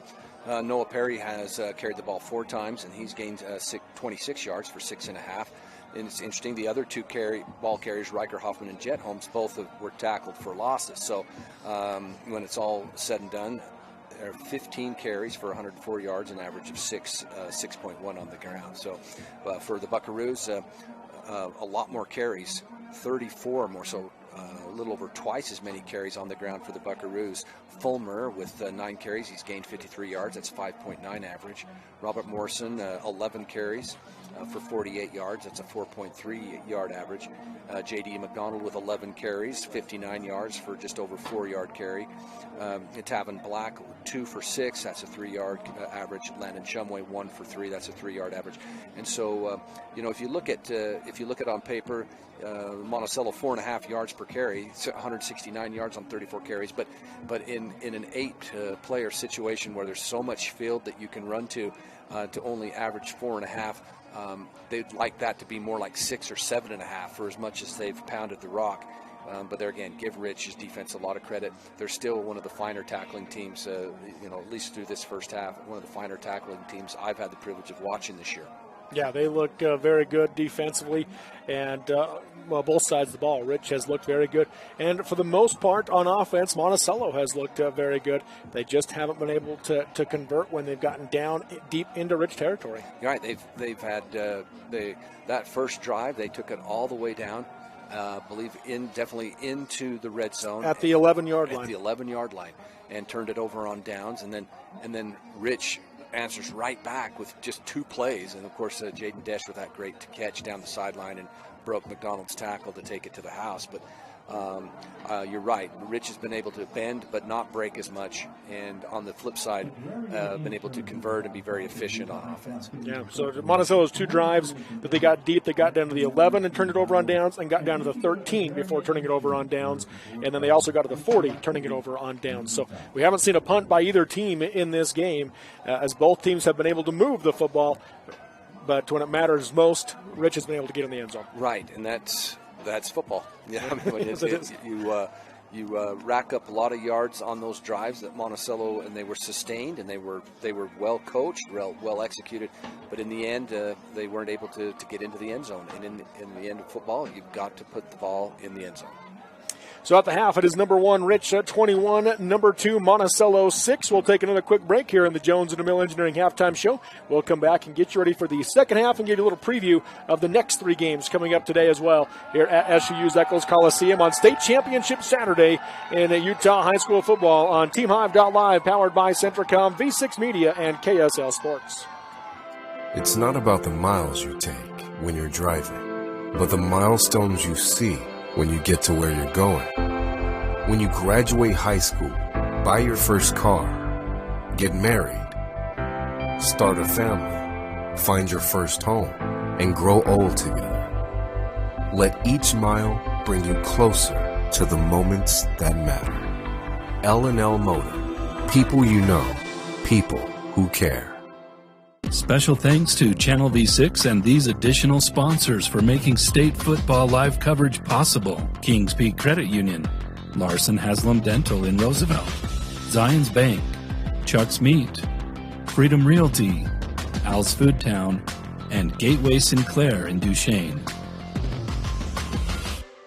Any Hour Services has a team of technicians that can take care of any plumbing, electrical, or air conditioning needs you might have around your house. Got a drain that's clogged? Call Any Hour Services. Need a ceiling fan installed? Call Any Hour Services. Can't get the heat to come on? Call Any Hour Services. Maintenance, repair, or install, any job, any size, Any Hour Services. Mention this ad and take $50 off your next visit. Call Any Hour Services or schedule online at anyhour.com. No one helps more homeowners than Any Hour Services. At Al's Food Town in Duchesne, we believe in shopping smart and shopping local. With a wide selection and competitive pricing, we can give you a reason to stop in and shop. From home essentials and gifts to local meat and baked goods, we have you covered with everything you'll ever need. Al's Food Town, proudly serving the people of Duchesne and surrounding areas since 1998. Hi, I'm Barrett Hilton with TeamHive.live, where we've created a locally run video streaming platform for Utah schools. On our website, you're not going to wade through a bunch of unrelated content. You bring up TeamHive.live and you're just going to find a lot of high school sports and events. We've created tools that make it super easy for you to create events and stream to our site. And if you ever need help with anything, you can give me a call. So I want to invite your school to join the team. If you're a Utah high school, you can stream live on TeamHive. That's TeamHive.live, powered by Centricom. At UCCU, we'll provide you with a low-rate line of credit that makes it easy to access the equity in your home with no fees or closing costs. Simply complete an application on your phone or computer and select the low-rate option you prefer. And then sit back and enjoy the peace of mind that comes from knowing you have a low-rate line of credit. Ready for whatever life throws at you. To learn more or start your application, visit uccu.com or stop by any branch. Live high school sports action on Centricom Channel 10, V6 Media, and the Mid-Utah Radio Sports Network. Welcome back here to SUU's Eccles Coliseum. Robert Lovell with you alongside Rhett Jackson on TeamHive.live, powered by Centricom, V6 Media, and KSL Sports. In the 8-player state championship, it is number 1, Rich 21, and number 2, Monticello 6. We've already broke down the first half stats and the drives by these two teams. But now, Rhett, let's look at what needs to change here in the second half for both of these teams, or maybe stay the same in some cases. So let's start with the Monticello Buckaroos. They trail this game. What are the keys for them to be able to come back into this one? So I think this kickoff and this series of defense is the very, very critical for Monticello. It's a 2-possession game right now. You can't let Rich go down and put another 6-7 points on the board, because then it's going to be very, very hard to overcome that. So I think Monticello has to dial up and say we've got to do whatever we can to get to force a punt or to turn the ball over, to get a turnover, or to force Rich into doing something that they don't really want to do, where we can get the ball back. If you're Rich, I think you just keep doing what you're doing. You've got, obviously, as it's played out, Jaden Desch can get open when he wants. That power running game between Hoffman and Perry. Noah Perry. That's given Monticello fits. And so if you're Rich, you come out, if you're Coach Larson, you say, okay, we're going to put the drive of the year together. If we go down and we eat up a bunch of clock and we can put it into the end zone one more time, we really put the pressure on Monticello. So this kickoff and this series of defense or offense to start the second half, to me, it's just much more pronounced in importance than normal. So Rich needs to do what they've done. Monticello needs to do something they have not done yet this game, and that's get a defensive stop. Yep, and so I think on first down, I'd start creeping that. If I'm Monticello, I'd creep the safety into the box. And not every time, because then Coach Larson and his brain trust, that opens up Jaden Desch for more territory to run into. But I think on first down, I think you start to creep in and see if you can't win first down and put Rich behind the chains a little bit and get that extra defender down in the box. That would be one adjustment that I would toy with. So we're looking forward to some keys to the second half for these two teams here in this 8-player state championship. Of course, this is the first of 4 state title games we have for you today here on TeamHive.live, V6 Media, and KSL Sports. We'll join the Mid-Utah Radio Sports Network for Game 2, which is the 1A state championship, as number 1 Beaver takes on number 3 Enterprise. Enterprise, the only team here today that is not a 1 or a 2 seed. Now, having said that, Enterprise, Beaver, Duchesne all went 9-1, and they all beat each other. So they certainly belong here. It wasn't a big upset. They got the win in overtime over Duchesne, but it wasn't a huge upset by any means to be able to get to this point. And that's a really exciting game. Yeah. Both teams have different strengths and weaknesses, and you hear that old adage, games are won in the trenches. That's where Enterprise has the advantage in that game. Of course, the Beaver, how do you not trust Beaver to come and have a great game plan in a game like this? So true. You know, Enterprise, their one loss is a late October loss to Beaver in Beaver. And, of course, anybody who knows high school football in the state of Utah, Beaver is always a hard place to get a W. So here on a neutral field, on a beautiful day like today, and I'm with you, the contrast. Beaver has probably a little faster team. Yep. Enterprise, bigger, stronger, and so the contrast is what makes for great football. And then you look at the 4 o'clock game. That's the 2A state championship.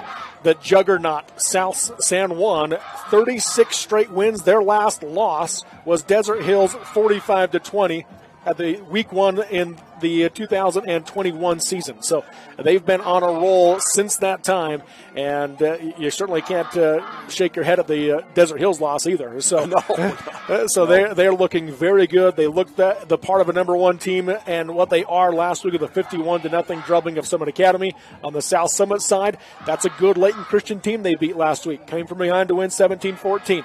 They have, I think, 67 sacks on the year, the South Summit as a team. Now, San Juan, Parker Snyder gets rid of the ball in less than 3 seconds on average.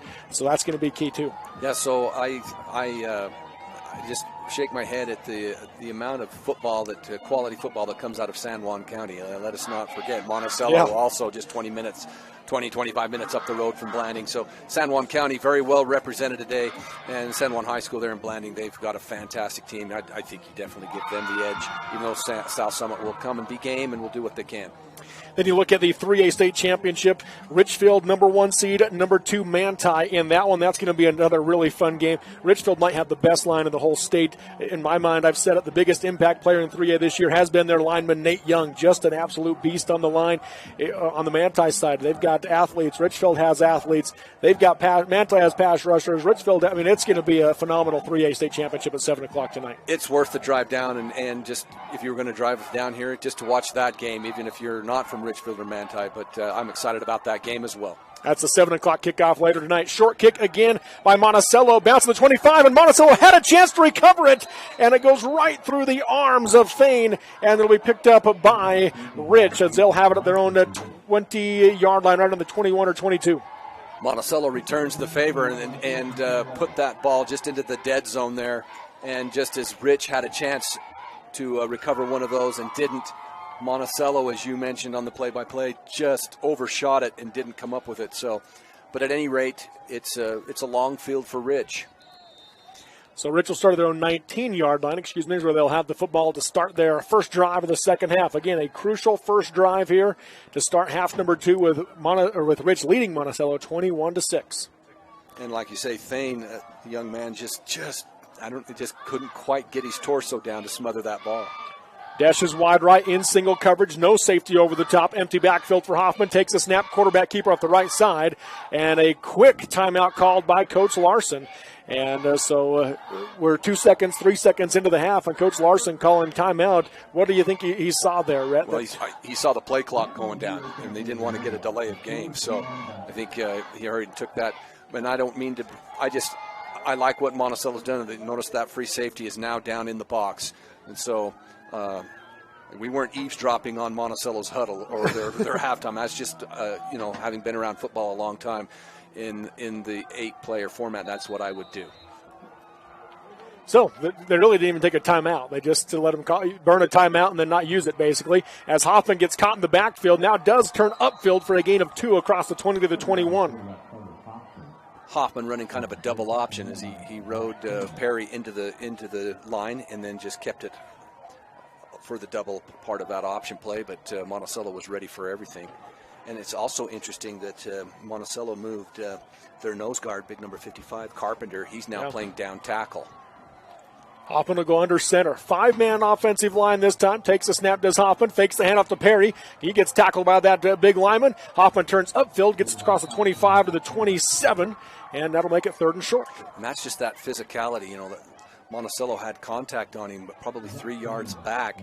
But Hoffman just leaned forward and makes it 3rd and very manageable. Yeah, really about 3rd and about a yard, maybe a yard and a half. After a 7-yard gain. They will split Desch wide left. Rogers in single coverage. Stacking the box. Monticello, they drop the football, and Hoffman will cover it up, but a loss of a yard back to the 27-yard line, maybe 26. And the only thing that could really go wrong to keep Hoffman from getting a yard is a bobbled snap, and that's exactly what happened. So a loss of about 2 brings up 4th and 3. And I think if you're Rich, you about have to punt here. They are going to drop Rogers back, will the Buckaroos. Now they're not. They're going to bring him back up as Hoffman goes under center. Takes a snap. The gift to Perry up the middle. Dances across the line of scrimmage and finds a hole for a 1st down across the 30-yard line. Well, that's a coach knowing his team, knowing his players, showing the utmost confidence, and overcome that bad punt snap. He needed 3. He got 4. You would think in a situation like that, the bruising back that Perry is, that he might just hit that hole pounding it. He waited till the hole opened up, danced to his left, and then was able to pick up the 1st down easily. Snap to Hoffman, going to keep it himself, and he gets wrapped up at the line of scrimmage and driven back. Going to be no gain on the carry for Carter Hoffman. And that time Hoffman just kind of was baiting that Monticello defense, hoping that they'd overscrape so he could cut it back, and just great discipline in their angles. The Buckaroos tackle him right at the line of scrimmage. So 2nd down and 10 now for Rich. They'll split 1 receiver wide right, 2 receivers to the left. That's Desch and Hoffman. Perry moves to the left of Carter Hoffman in the backfield. Shotgun formation. Takes a snap. Quarterback keeper following the lead block of Perry. Bounces to the right side and gets brought down to the 39, maybe 40-yard line to make it 3rd and short. There's another kind of a quarterback guy, so you kind of like your chances if Noah Perry's leading for you. Yeah. And it's not like Hoffman's a wilting violet by any means, so 2 big athletes coming downhill and make it another 3rd and manageable. 3rd and 2 from their own 40-yard line. 2 receivers to the left, 1 wide right. Perry to the left of Hoffman in the backfield. Monticello showing pressure. They bring it off the right side. Perry comes back to the left side, gets across the 40-yard line, picks up the 1st down to the 44 for a gain of 4, and they move the chains. There again, Cameron Carpenter, big number 55, had a chance to make the tackle at the line of scrimmage, but it would have been an arm tackle. And so far, both Perry and Hoffman are just impervious to arm tackles. 1st and 10. Rebels. 8:19 to go in the quarter. Hoffman will go under center. Now he's going to drop back into the gun with Perry to his right.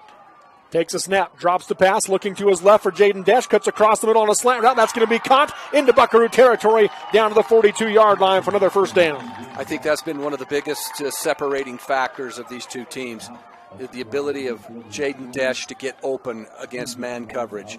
You've mentioned it a couple of times in your play-by-play in the first half. The Monticello wide receivers have not been able to get space against the Rich Rebel defensive backs, whereas Desch has, and so big pickup there in the passing game. 1st and 10 at the Monticello 42. Hoffman takes a snap, quarterback keeper off the right side, run to the back of Perry to bounce to the right side of the 39 for a gain of 3. Monticello's consistently won 1st down, which usually bears fruit for a defense, but it's been this 2nd down that Rich has generally had the answer. And don't be surprised if it's not another Perry leading for Hoffman again. 2nd down and 7 at the Monticello 39-yard line. Almost 5 minutes already ran off the clock here by this drive by Rich. Yeah, we haven't seen them take a lot of time off yet this game on a drive. Hoffman, empty backfield, drops the pass, looks to his left, throws downfield for Desch, and Desch goes up and nearly made the catch, but Rogers able to punch it away at the last second. Wow, that was a great one-on-one battle there. Rogers and Desch. Another good pass, too, that put in a position where Desch could make a play on it. And if Rogers doesn't get his hand in there, Desch makes that catch.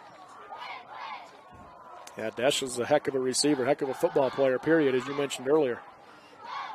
2 receivers to the left, 1 wide right for the Rebels. That will be Fonsbeck wide right.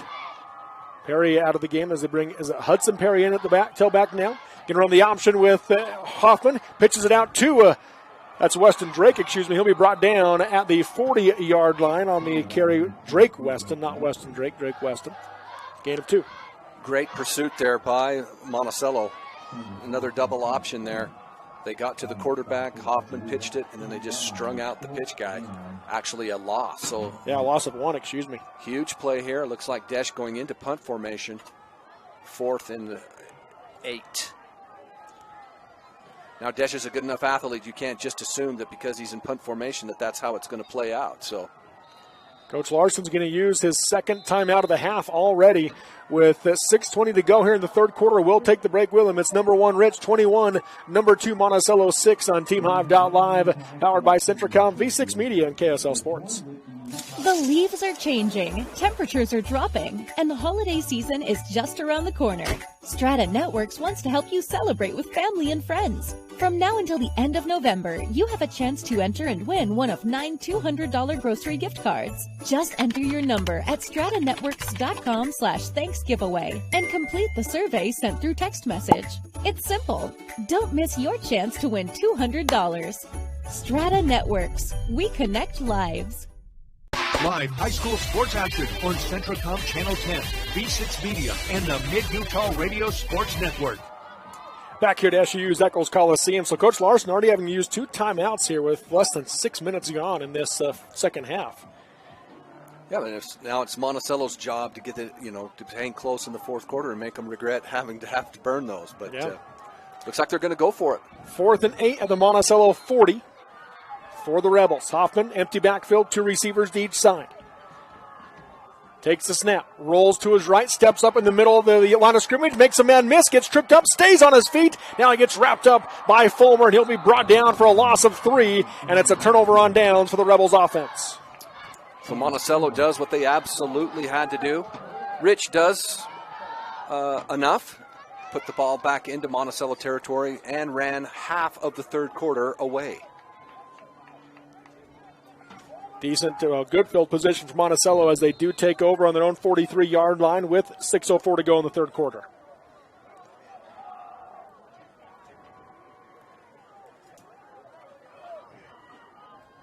They'll split Thane wide left, Rogers to the right, 2 backs in the backfield. Black and I believe Fulmer. Pistol formation for McDonald. Takes the snap, the give to Tavin Black up the left side, a big hole to run through, bounces to the edge, across the 50, down the sideline, forced out of bounds at the 40-yard line. Tavin Black with his first big run of the game. He's well built, got that center, good proportionality, low center of gravity, and a nice burst, even with a bad ankle. Only 2 carries in the first half for 6 yards. He picks up 17 on that one, 1st and 10 at Buckaroos. Black stays in the game. McDonald takes a snap. This time the handoff is to Morrison. Morrison bounces to the left side and just got tripped up by Drake Weston for a short gain. Pick up a 3 there on 1st down.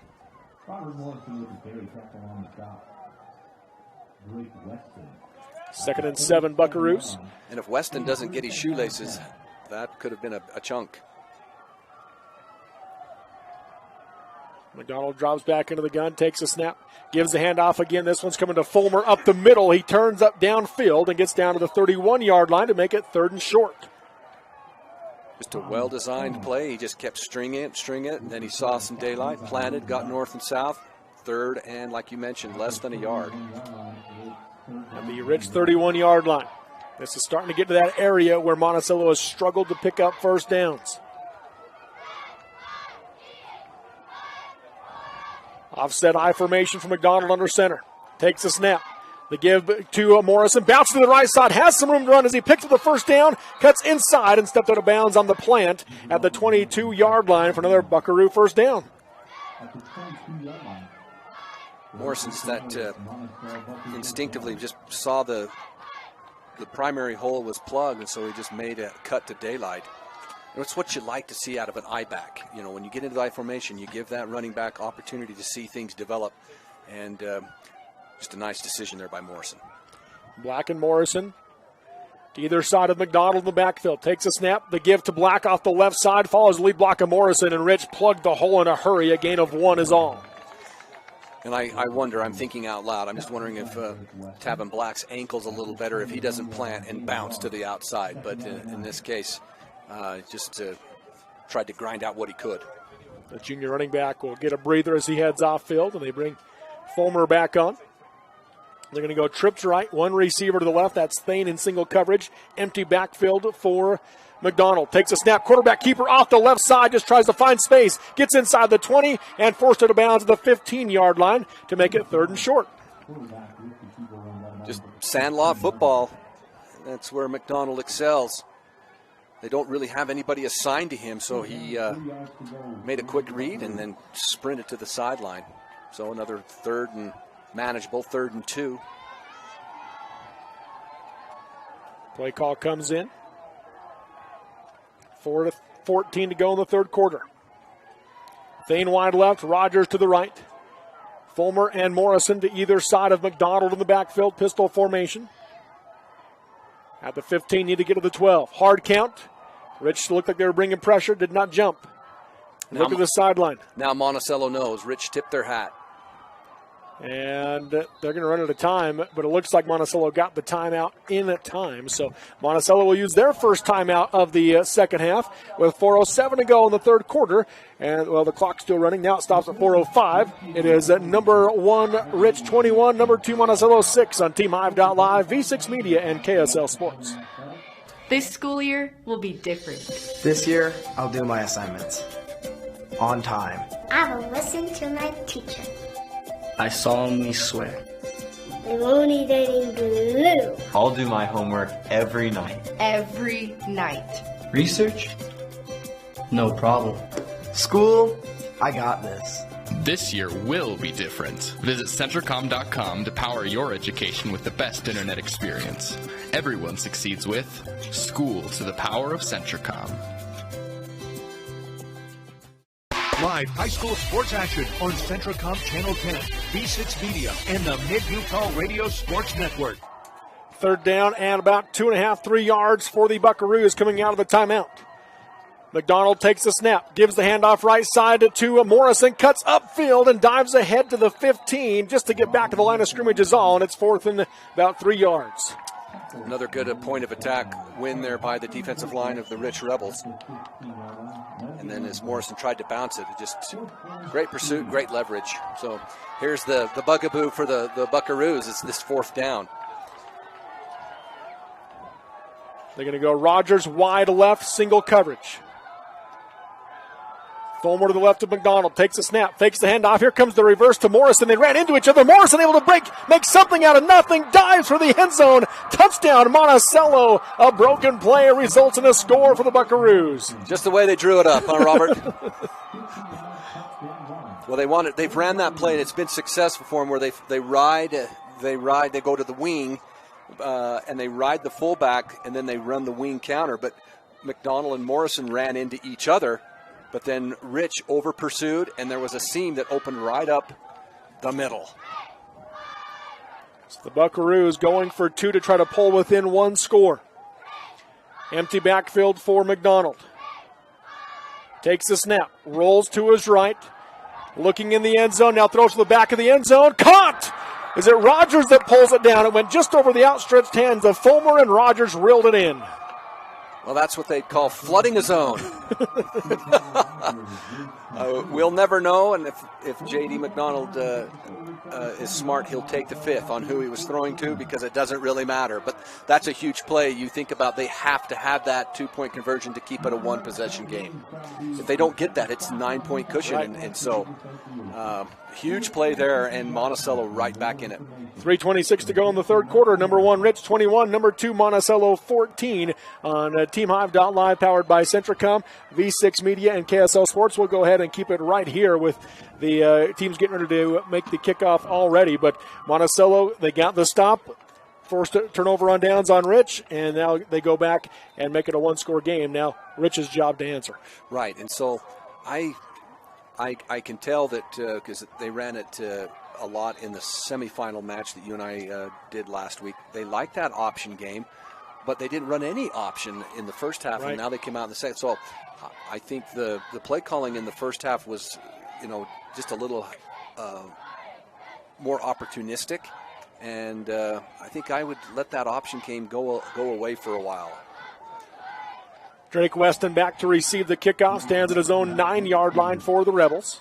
I also like that Monticello puts their biggest defensive lineman. That was another adjustment they made. They brought the safety down to give him another defender in the box, moved that big Cameron Carpenter to the field. McDonald with a good kick, bounce to the 15, and it will eventually roll out of bounds at the 10-yard line. And so the penalty flags will come, and that'll give Rich good field position at their own 35-yard line. So Monticello's kind of tipped their hands on what they were going to do defensively. Rich kind of now knows what they need to do this second possession. And now the vice is tightened for both teams. Execution is going to be so important as we move towards the culmination of this well-played championship game. 21-14 your score, Rich on top, and they have the football. One receiver wide right. They've gone back to that 5-man offensive line front. Shotgun formation for Hoffman with Perry to his right. Takes a snap, just follows the lead block of Perry. Gets met at the line of scrimmage, though, and driven back. What a tackle for Monticello. I believe Fulmer right in there. But here again, I just want to make sure that Carpenter's getting his due because they've moved that big D tackle out there, and it's just given a really big force and anchor on the edge rather than right in the middle. And then the speed of the linebackers from Monticello can flow. Mason Atwood delivered the blow on that one. 2nd and 10. Hoffman takes a snap, follows Perry again, this time to the left side, cuts back inside, and keeps the legs moving as he dives ahead to the 41 for a gain of 6. There again, the quarterback sweep is kind of a single wing set where you direct snap it. Perry leads for Hoffman. And like you mentioned, 6 yards, so it's 3rd and manageable. 3rd and 4 for Rich. Tavin Black, a late substitution for the Buckaroos, will go in at nose. Hoffman takes a snap, looks to his left for that quick slant route. Ball got tipped to the line of scrimmage, and it'll fall incomplete and make it 4th down.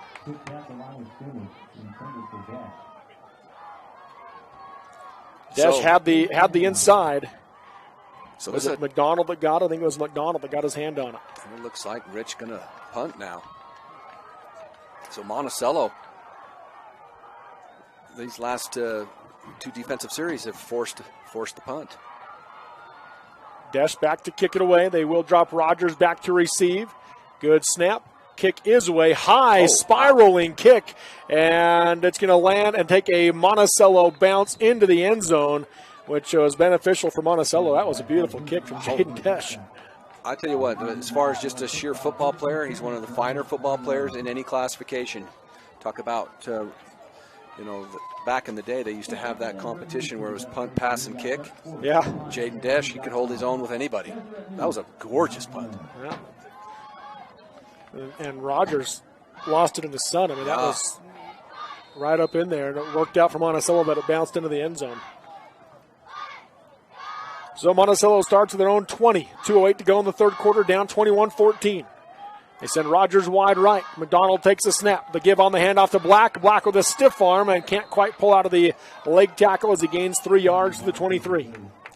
Smart to go low on Black because he low center of gravity, but they got him right around the ankle where he's a little sore to begin with. Does have a slight limp as he leaves the field. They'll bring Fulmer and Morrison to either side of McDonald in the backfield. 2nd and 7. Takes a snap. The give left side to Morrison. Tried to go right, went back to the left, and gets brought down after a no gain at the line of scrimmage. Great job by Rich. Plugged the first hole, and then great leverage on the backside. The cutback was not there. 3rd down and 7. 1:18 to go in the third quarter. McDonald takes a snap.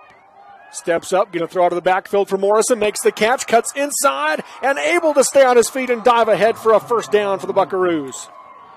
So this is a staple in Monticello's offense where they get into that two-back set, and then they flare both backs.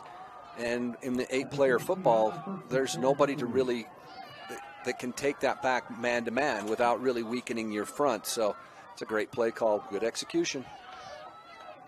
1st and 10 at their own 33-yard line now for Monticello. McDonald in the gun, takes a snap, gives the handoff off to the right side to Fulmer. Fulmer couldn't get out of the grasp of Jet Holmes, who makes the tackle for loss.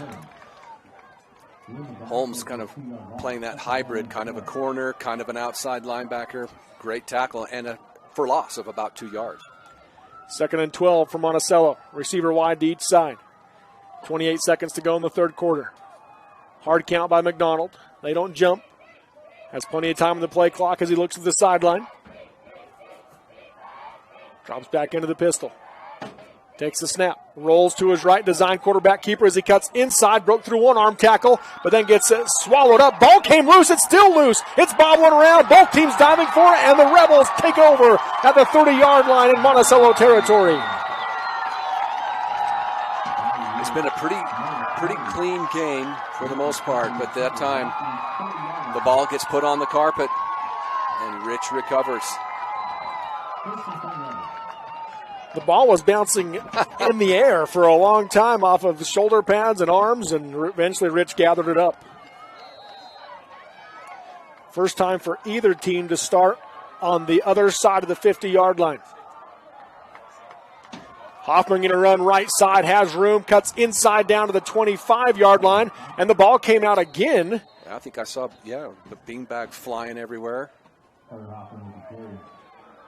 But Rich does recover it after a 3-yard gain to the 27, and that'll be how the third quarter comes to an end in this 8-player state championship. Number 1, Rich, 21. Number 2, Monticello, 14. Quarter number 4 coming up when we come back on TeamHive.live, powered by Centricom, V6 Media, and KSL Sports here from SUU's Eccles Coliseum. DNA McRae is hiring crude oil truck drivers for our Uinta Basin routes. Be home daily, drive new and well-maintained equipment, and earn quarterly bonuses with great benefits. DNA McRae offers outstanding career choices with flexible schedules, benefits, performance bonuses, and an average starting pay of $100,000 per year. We're a safety-focused, family-friendly work environment looking for those that fit our values. Call 435-893-4442 or visit McRaeTrans.com to complete an application. At UCCU, we'll provide you with a low-rate line of credit that makes it easy to access the equity in your home with no fees or closing costs. Just complete an application on your phone or computer, or stop by any branch.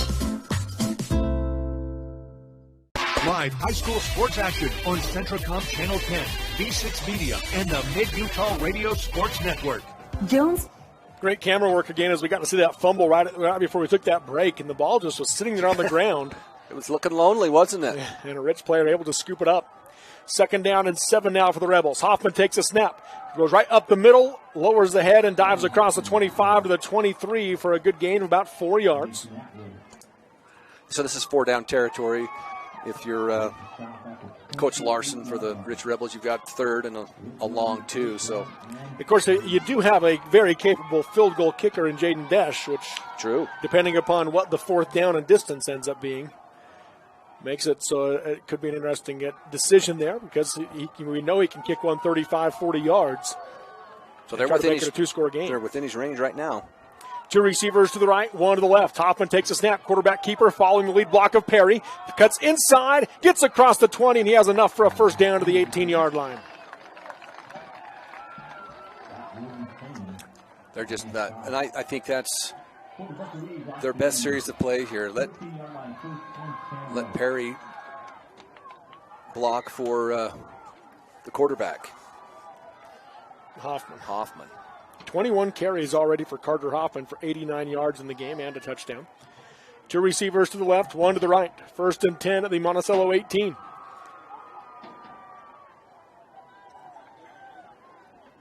Hoffman, another keeper off the right side. Gets met at the line of scrimmage, but able to move the pile forward down to the 15 for a gain of 3.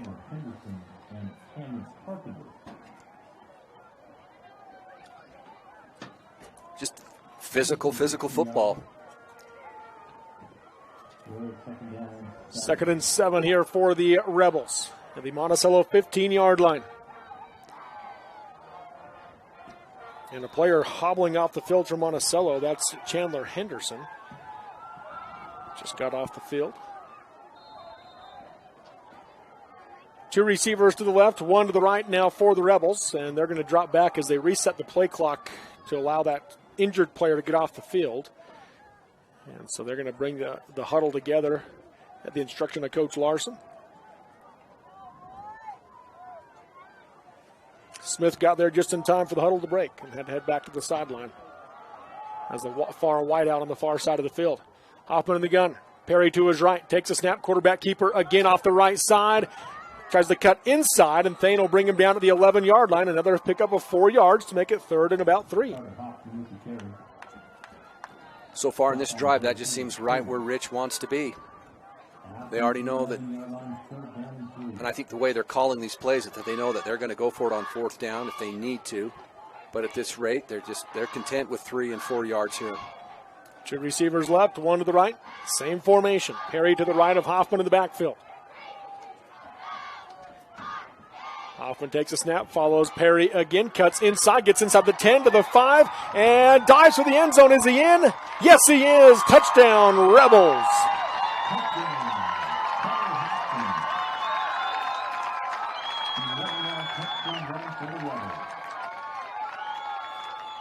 Good cutback there. Monticello blitzed the edge, and Hoffman recognized it and then just planted and cut back against the grain and finished off with a physical run. Second rushing touchdown of the game for Carter Hoffman. Jaden Desch on for the extra point. Snap is good, hold is down, the kick is up, and it is good. So with 8:59 to go in the 8-player state championship game, it is number 1 Rich 28, number 2 Monticello 14 on TeamHive.live, powered by Centricom, V6 Media, and KSL Sports. Jones Paint and Glass has been serving the Utah community since 1938. We love the communities we serve, not only in Utah, but through our network of dealers outside of Utah as well. It is our passion to be able to turn people's visions for their homes into a reality. Whether you're updating your home or bringing the visions of your new home to life, Jones Paint and Glass is here for all your paint and glass needs. When you hear the crash, you better think Jones Paint and Glass. Live high school sports action on Centricom Channel 10, V6 Media, and the Mid-Utah Radio Sports Network. Back here at SU's Eccles Coliseum as Rich has gone back up by 2 scores with a 30-yard touchdown drive on 6 plays, capped off by the 11-yard touchdown run by Carter Hoffman. Now Desch set to kick it away, and back to receive is Tavin Black. It'll go over his head into the end zone. So Monticello will start on their own 20 with under 9 to go, down 2 scores in the 8-player state championship. Let's just remind everybody that last touchdown, courtesy of a short field, because they fumbled, Monticello fumbled, and Rich recovered it. Good point. Coming up next, kicking off at 1 o'clock this afternoon, will be the 1A state championship. Number 1 Beaver, number 3 Enterprise. You've got old rivalries like Beaver Kanab, and Beaver Enterprise is one of those newer rivalries, but a great one nonetheless.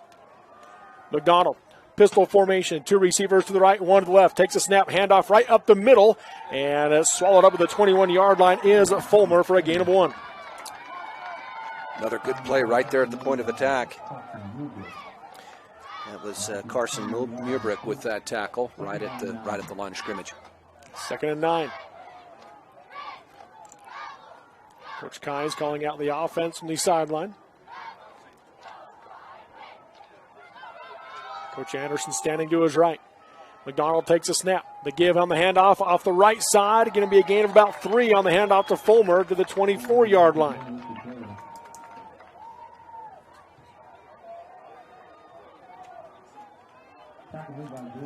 Makes it 3rd and 6. Big third down play here now for the Buckaroos.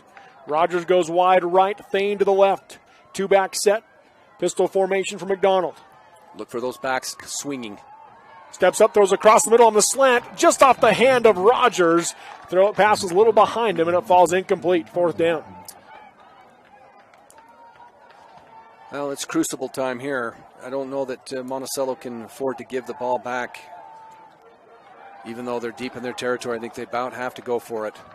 And they are as they go 4th and 6. 2 receivers left, 1 right. Shotgun formation from McDonald. Takes the snap. Going to roll to his left. Throws the out route. And too far out in front of Thane. It falls incomplete. A turnover on downs. And Rich has it deep in Monticello territory.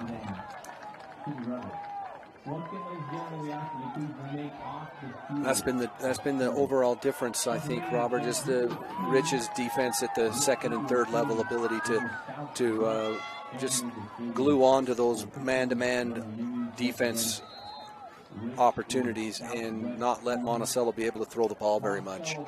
They'll start at the Monticello 24-yard line. They just took 3 minutes off the clock on a 30-yard drive. And they've got 24 yards to go. Hoffman under center with the I formation. Takes a snap. He's going to give it to Riker Hoffman. Swallowed up in the backfield to the 25, back to the 26. Loss of 2 on the play. And I just find it a little curious when the Hoffman being your primary runner with Perry being the primary blocker worked so well that last series that they went to I formation football there. Well, now they've gone back to receiver wide left, double tight set with Perry to the right of Hoffman in the backfield. Shotgun formation. 2nd and 12. Takes a snap, brings it to the right side, cuts back upfield, following the lead block of Perry, and just got gathered up by his jersey to the 24, so he got the 2 yards back to make it 3rd and 10. Well, it's a big 3rd down here simply because Rich is in 4-down territory with a 2-score lead. So if you're Monticello, in order to force a long 4th down or even a field goal attempt, you about have to limit this play to about 3 to 4 yards max. 3rd and 10. Smith goes wide left along with Hudson Perry. Desh to the right. Hoffman with Perry to his right in the backfield. Watches the play clock tick down. Down to 2. Takes the snap. Quarterback keeper off the right side. Made a cutback as they got pressure inside the Monticello, and Hoffman dives ahead inside the 20-yard line to make it 4th and about 5.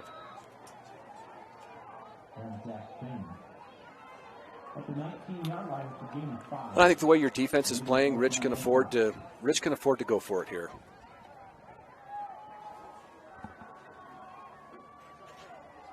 That's what they're going to do as Coach Larson sends the play in with Drake Weston. Clock now down to under 6 minutes to go in the game.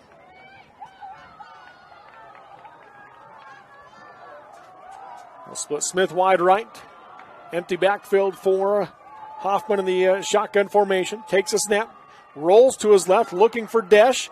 Throws for him, and Desh goes up, makes a catch inside the 5, down to the 3. Good coverage by Rogers, but Desh able to high point it and bring it in. He's a great player. When you get into these championship games and big game scenarios, you think of players rather than plays. There wasn't anything too imaginative about that other than you have a great player out in space and you just throw it up there and he goes and makes a play. Always think of players first. 1st and goal at the 3 now for the Rebels. Hoffman will go under center. Perry the lone tailback. 2 receivers left, 1 to the right. He's going to let that play clock wind down. Takes a snap, the give to Perry, bounces left, gets hit and dropped after a gain of 1 at the 2-yard line. I think that was Thomas Fulmer that came in and made the tackle. Fulmer just shot through, but it just, you tip your hat to Perry. He was still able to make something happen out of that and give him at least a yard. 2nd and goal from the 2-yard line. Again, they're content to let the play clock dwindle down, are the Rebels with the 2-score lead, trying to go up 3 scores here. Hoffman in the gun. Steps up, takes the snap, rolls to his right, looking for the end zone. Here comes the pressure, throws, caught! Drake Weston reels it in for a 2-yard touchdown reception, and the Rebels go up 3 scores. I just think when we diagnose this game, Rich's ability to run and pass effectively, just that two-headed monster has just been a little bit too much for this game Monticello squad. Makes it now 34-14 with 4:34 to go in this 8-player state championship. Snap is good, hold is down, kick by Dash is up, and it is good. So the number 1 Rich Rebels lead the number 2 Monticello Buckaroos 35-14 in the 8-player state title game on TeamHive.live, powered by Centricom, V6 Media, and KSL Sports. Feeling hurt? Uncomfortable standing, walking, or running? Salt Lake Running Company offers free custom shoe fittings. With an assortment of functional footwear and inserts, we've got solutions to help you have your best workout, work day, or work escape. For over 25 years, SLRC's award-winning customer service has helped people find the perfect personalized fit that keeps them comfortably moving. Visit us at one of our locations along the Wasatch Front or shop online at slrc.com today. Hi, I'm Barrett. Live high school sports action on Centricom Channel 10, V6 Media, and the Mid-Utah Radio Sports Network. Welcome back here to SU's Eccles Coliseum as the Rebels have pretty well sunk the dagger in with a 35-14 lead after that 2-yard touchdown pass from Hoffman to Drake. Drake Weston. Now Desch had to kick it away. And that'll bounce to the 9-yard line. Tavin Black takes it to the 4, across the 10 to the 15. Tries to make a move and gets swallowed up at the 18-yard line. And that's where Monticello will start their next drive. Good kick. It just rolled and kind of died in the corner. And then good pursuit.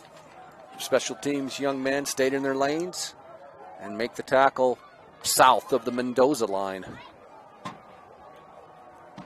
4:28 to go in the game. Down 3 scores are the Buckaroos.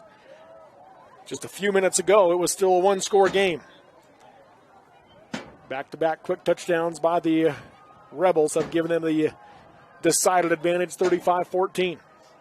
McDonald takes a snap in a double twin set. Handoff, here comes the reverse to Thane. Thane got a block from McDonald, bounces to the outside across the 20, and can't quite spin out of a tackle to the 24 for a gain of 5.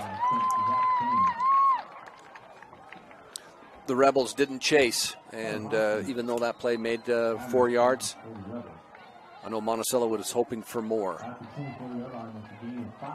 2nd and 5 for the Buckaroos. Receiver wide each side, 2-back set, pistol formation for McDonald. Takes a snap, pump fake to his right, looking to come back to his left, throws deep for Thane, and just a bit too far as it falls incomplete. Thane had a step and a half. But that's a long throw from the east hash all the way out to the west numbers and downfield, and just overthrew it just a little bit. 3rd and 5. McDonald takes the snap, rolls to his left, looks like he's just going to tuck it and run, gets across the 25, got a block to the 30, 35, 40, and goes out of bounds to the 42-yard line for a first down. 18-yard run for McDonald. He has 14 carries for 68 yards in the game. Good block by Thane out there on the edge on the DB that allowed JD to get another 15 yards. 1st and 10. McDonald, low snap, takes it off his shoelaces, throws out of the backfield for Fulmer, and through his hands, incomplete, little hot in the handle. That's been a real trial, this game. Just the short intermediate routes. Monticello's just not been able to hit on very many of those, Robert. Yeah, just 4 or 5 for 13 passing is what McDonald is in this game for 53 yards. Two receivers right, one to the left. 2nd and 10. McDonald takes a snap, fakes the handoff, drops the pass, now moves to his left. Now just going to have to tuck it and run with pressure coming. Gets spun around and dropped at the 43-yard line for a gain of 1. Rich's defense just solid. They don't overreact. They stay in their zones. They stay in their lanes, and they always tackle good. Allows the clock to run down. Approaching 3 minutes. Monticello is slow to get set up after the play. Two receivers left. They're going to move Fulmer to the right of McDonald in the backfield. 3rd and 9. Tight right, McDonald takes the snap. Just a two-man rush. They're going to get pressure anyway. McDonald bounces to the outside across midfield, and he'll go out of bounds at about the 44-yard line to move the chains for Monticello.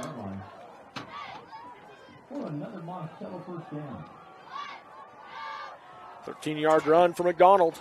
That's the thing about 8 players. It's constantly man-to-man defense, so a lot of times the defenders have their backs turned to the quarterback, and if he can break the pocket, and McDonald very good at that.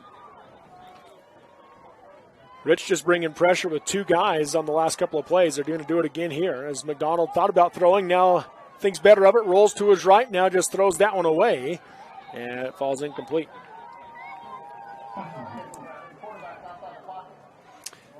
Even though there was nobody out there to throw to, he was outside of the pocket, and the ball made it beyond the line of scrimmage. So even though it was a legal play, McDonald did take another shot. Yes. 2:42 to go in the game. 2nd down and 10 for the Bucks. Drake Weston down in the field for the Rebels, trying to get the crowd pumped up.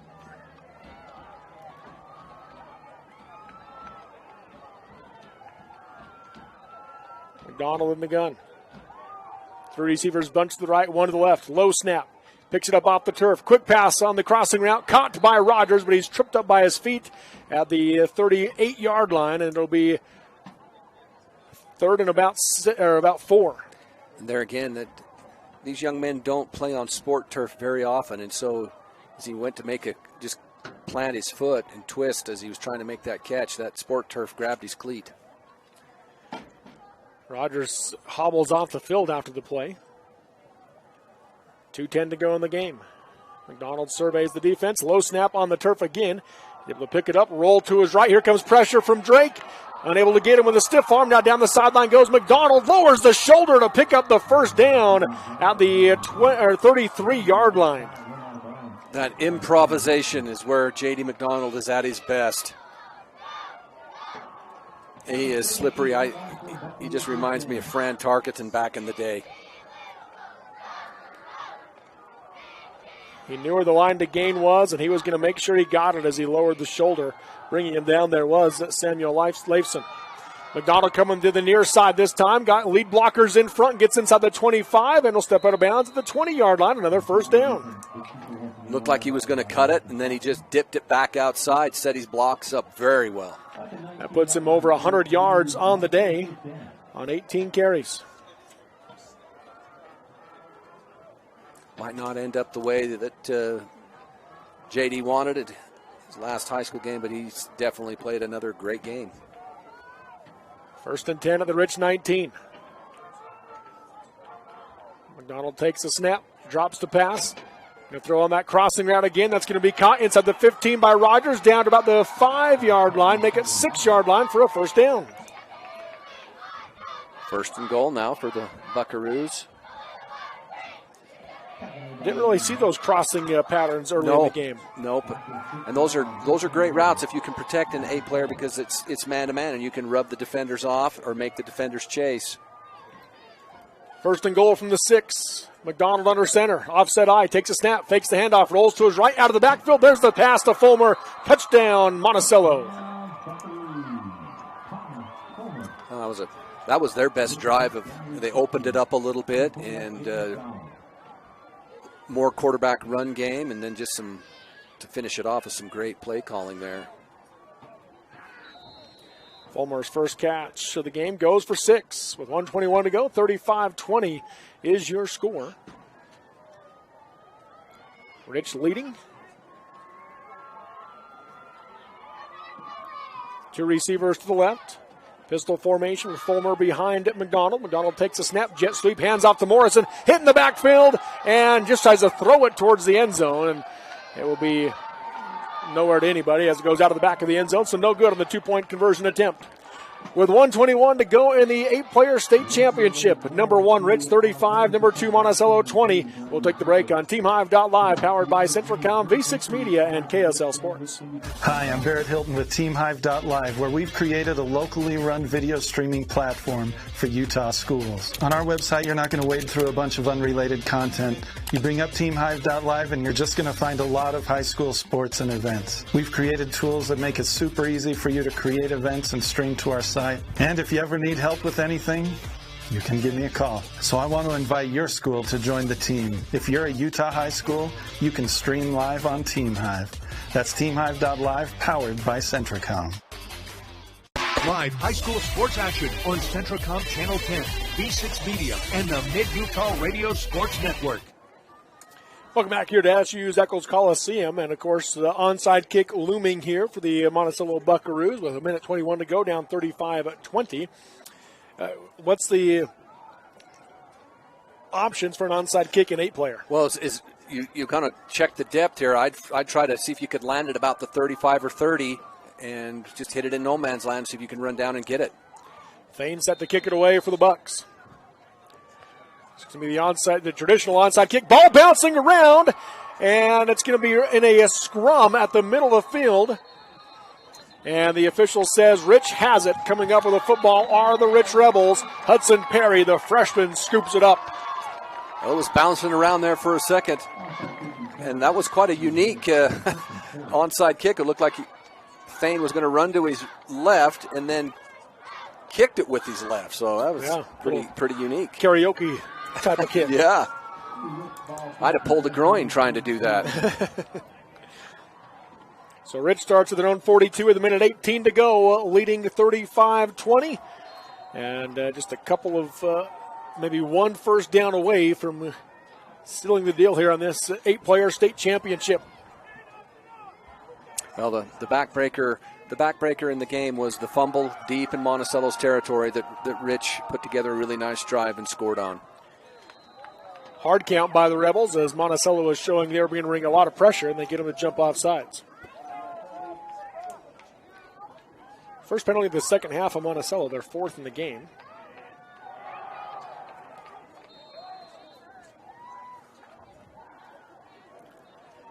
So 1st and 5.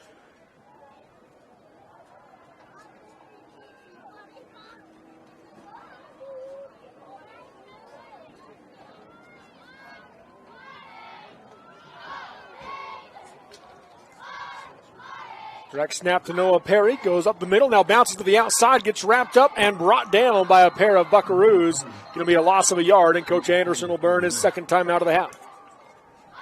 We're going to go ahead and keep it right here with 1:11 to go in the game. So they've got one more timeout they can use here, but then at that point, if Rich gets any first down at all, it's over.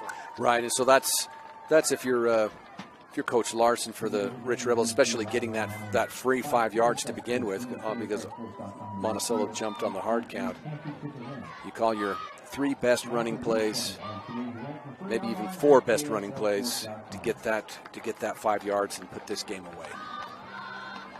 Last football state championship for Rich was in 2014. They're looking for their 7th all-time football state title, and they're 71 seconds away from it.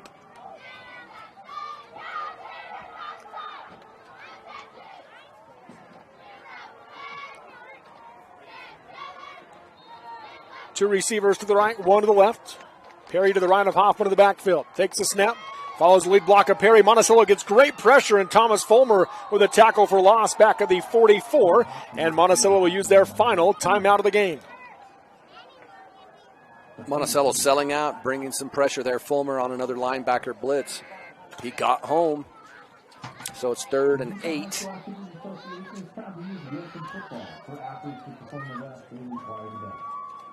So the use of timeouts and the back-to-back tackles for loss has made it so that Monticello still has a little bit of life. Yeah, there's no flat line yet. With 1:07 to go, they'll be able to run for sure 40 seconds off the clock here, though, at least 40, before they have to punt it away if they don't get a first down here for the Rebels. And if you're Monticello, it's a matter of pride. You want to force Rich to have to punt or go for it on fourth down.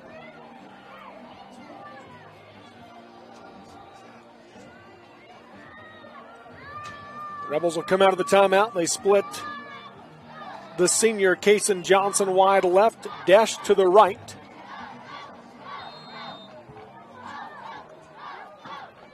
And they're going to bring Johnson off the field. Shotgun formation for Hoffman. Hard count. Monticello doesn't jump, takes a snap, bringing it to his right. Got blockers, and he's going to be driven out of bounds to stop the clock at the 48-yard line. And that definitely did Monticello a favor there. I shouldn't have said they can run 40 seconds off the clock. Hoffman should have just slid and kept the ball in the field of play. 3-yard gain to the 47 is where they put it at. And that stops the clock with 4th and 5 for the Rebels. And Rich is going to use their final timeout of the game as a result. So if you're Coach Larson here at this point, what are you telling your team? Up 2 scores on 4th and 5. Yeah, here again, there's always risk in every play you call. If you punt, you run the risk of either a punt block or a return, which is a lot easier to do in 8-man. If you decide to run it from scrimmage, you still got to go 5 yards. And you could give the ball back to Monticello in good field position. But if you can pick up the first down, the game's over. So I think Coach Larson's in there talking to his kids and say, "What do you want to do?" I think he's laying it out and letting the ownership of these final few plays go to his players. And I think the players are lathered up, and I think they want to go for it. And I don't know that that's a bad decision at this point. But I think he just went in there and had confidence with his kids and let them make the decision. They're going for it on 4th and 5. They send Dash in motion. Hoffman takes the snap, drops the pass, throws downfield for Dash, makes the catch down to the 30-yard line, and that will pretty well put a bow on it as Dash with the first down reception, and just a one knee will do it, or make it 2 for just one knee will do it, for the Rebels to get the state championship.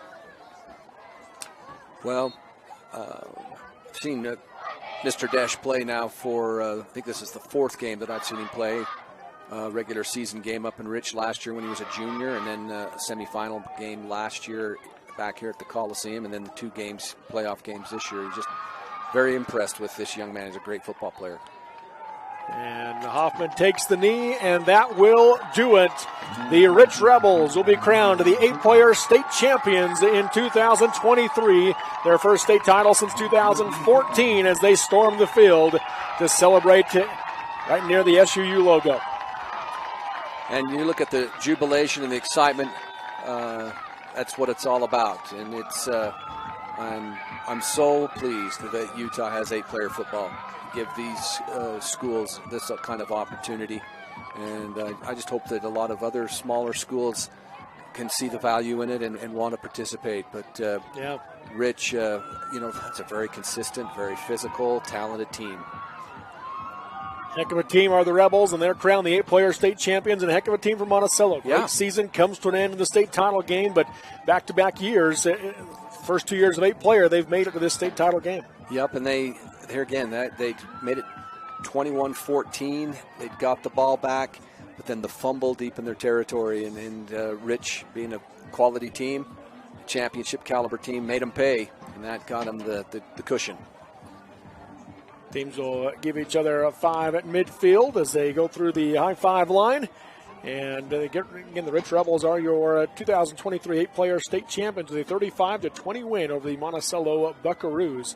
And like you said, the combination of Hoffman following Perry and then the ability to go to Dash anytime you needed a big play, he came through. Yep, and that, to me, just the more well-rounded offense today, belong to the Rich Rebels. And when you have two evenly matched teams, if you can manufacture yards, and maybe even in this case, more specifically, chunk yards, Rich was able to do that via the pass. So congratulations to both teams on great seasons, and the Rich Rebels back on top of the high school football mountain with an 8-player state championship victory here in 2023, 9 years after their last 11-man state championship game. Well, and the thing is that it allows these schools that they can retool and reload, because they don't have to come back and replace those 3 extra positions. And let's be honest, schools this size, and even the Enterprise Beaver size, and even to a degree the 2A and the 3A size schools, you lose a really good player. A good player graduates, you're losing at least 2 positions, sometimes 3, sometimes 4. Right. And so 8-player allows small schools to retool, and don't be surprised if these 2 schools aren't back here again next year. State championship trophies are being handed out now at midfield, and once again the Rich Rebels are crowned the 2023 8-player state champions. And yeah, they're going to be right back here. You know, we're seeing, I mean, Altamont had a lot of size. We're going to see them try to come back again. I have heard rumblings of a few other 1A schools looking at bringing 8-player football into play. Like you said, I hope they do. I hope we get, and there's 20 more schools out there that I'd like to see playing 8-player football. And then you look at teams like Water Canyon, just getting that program going. 2 years of football, they've gotten better each year. They've had some significant injuries this year that hurt them, but they're a team that's trying to get there. Now, they've moved up to 2A in all the other sports, and so that'll be a factor to see when they end up going 11-man, but it's sure great to have as you see the Rich Rebels now once again holding up that state championship trophy. Well, there are a lot of tradition-rich 1A schools that if they do pick up and have a lot of athletes, that are actually even have more enrollment than these 2 schools. Yes. And I won't mention any names, but you know who you are, and we as football fans would love to see you pick it up. And there is definitely a place for 8-player football in a lot of high schools here in Utah. I think it's just going to continue to grow and develop. And but it was a very, very good game, and it was quality played. And in the end, Rich just was able to make a handful of plays more and force the 1 turnover. Jaden Desch, you got a good look at him holding that state championship trophy right on the SUU track here as the crowd showing their support as well for the Rich Rebels here at this 8-player state championship. We'll get our final look at stats, then we'll wrap up our coverage of this 8-player state title game to get ready for the 1A state championship. That'll be coming up next here from SU's Eccles Coliseum. Enterprise and Beaver squaring off. That's a 1 o'clock kickoff. And then, of course, we've also got San Juan South Summit at 4 o'clock in the 2A state title game, and Richfield Manti at 7 o'clock in the 3A state title game. There's a lot of good football to come. We just had some great football already, and a lot more to come here from SU's Eccles Coliseum. Once again, we'll get those final stats and then wrap up our coverage. But before we get those stats, any final thoughts on this game? Well, I think in the end, Monticello's inability to consistently, even in the short passing game, their inability to create space against the Rich linebackers and defensive backs and diversify their offense just a little. They ran the ball very, very well, but as the field started to constrict a little bit, that's where we saw those inability to convert on those 4th downs and those early turnover on downs when they'd move the ball into Rich's territory kind of came back to doom. And then the 1 turnover after they'd cut it to 21-14, you got the stop you needed, you got the ball back, and then the fumble. And Rich recovers and then had the short field and did absolutely what they needed to do and punched that in, and then that created the 2-score cushion, and Monticello couldn't recover. Let's take a look at the final stats again. Appreciate Brad James with these. Monticello ends up with more yards, 349 to Rich's 333. Passing yards, 78 for Monticello, 179 for Rich. And rushing yards, Monticello 271 to Rich's 154. Again, Rich goes 5 of 6 on 4th down conversions. Monticello goes 1 of 5. Yeah, that's a great stat. That you could highlight that one. That one put the different colored granite trophy in Rich's hands rather than in Monticello's hands, that ability to convert on 4th down. We don't need to get too deep into the individual stats, but any standout players there, Rhett? Well, Carter Hoffman, there's your quarterback. He ran the ball 28 times, yeah, and picked up 121 yards. Not the greatest average, but it's almost 4 yards an average, and was just very steady and sturdy. And then tip your hat to Noah Perry. Just knowing the caliber of player and watching how that offense, and there are so many times that throughout the season that Perry carried that offense.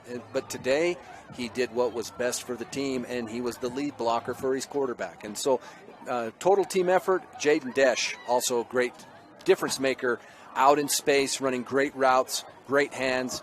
And here again, I've mentioned his name a lot. I just think he's one of the all-around, as far as just a football player, he's as good a player as you'll see at any classification. He can punt. What was a 70-something yard punt that turned over in the beautiful autumn sky, and catching the football, kicking extra points.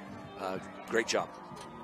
So that's going to do it. The Rich Rebels are your 8-player state champions here in 2023 with a 35-20 win over the Monticello Buckaroos. Again, we appreciate you tuning in and catching this game here today. We appreciate everybody that's been helping us behind the scenes. We got Barrett Hilton on controls along with Tavin Brew, Joe Williams, Adam Coombs, Cole Wissinger, and Alex all on cameras today.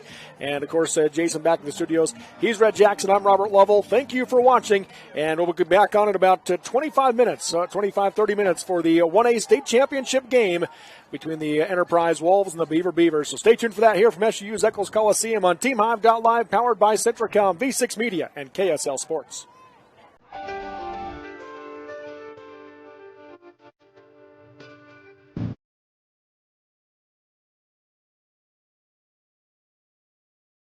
You've been listening to exciting high school football action on South Central Utah's sports leaders, Mid-Utah Radio, Centracom Channel 10, and V6 Media. This sports broadcast has been brought to you by sports-minded sponsors throughout Utah. Join us next time for more exciting high school football action on Centracom Channel 10, V6 Media, and Mid-Utah Radio.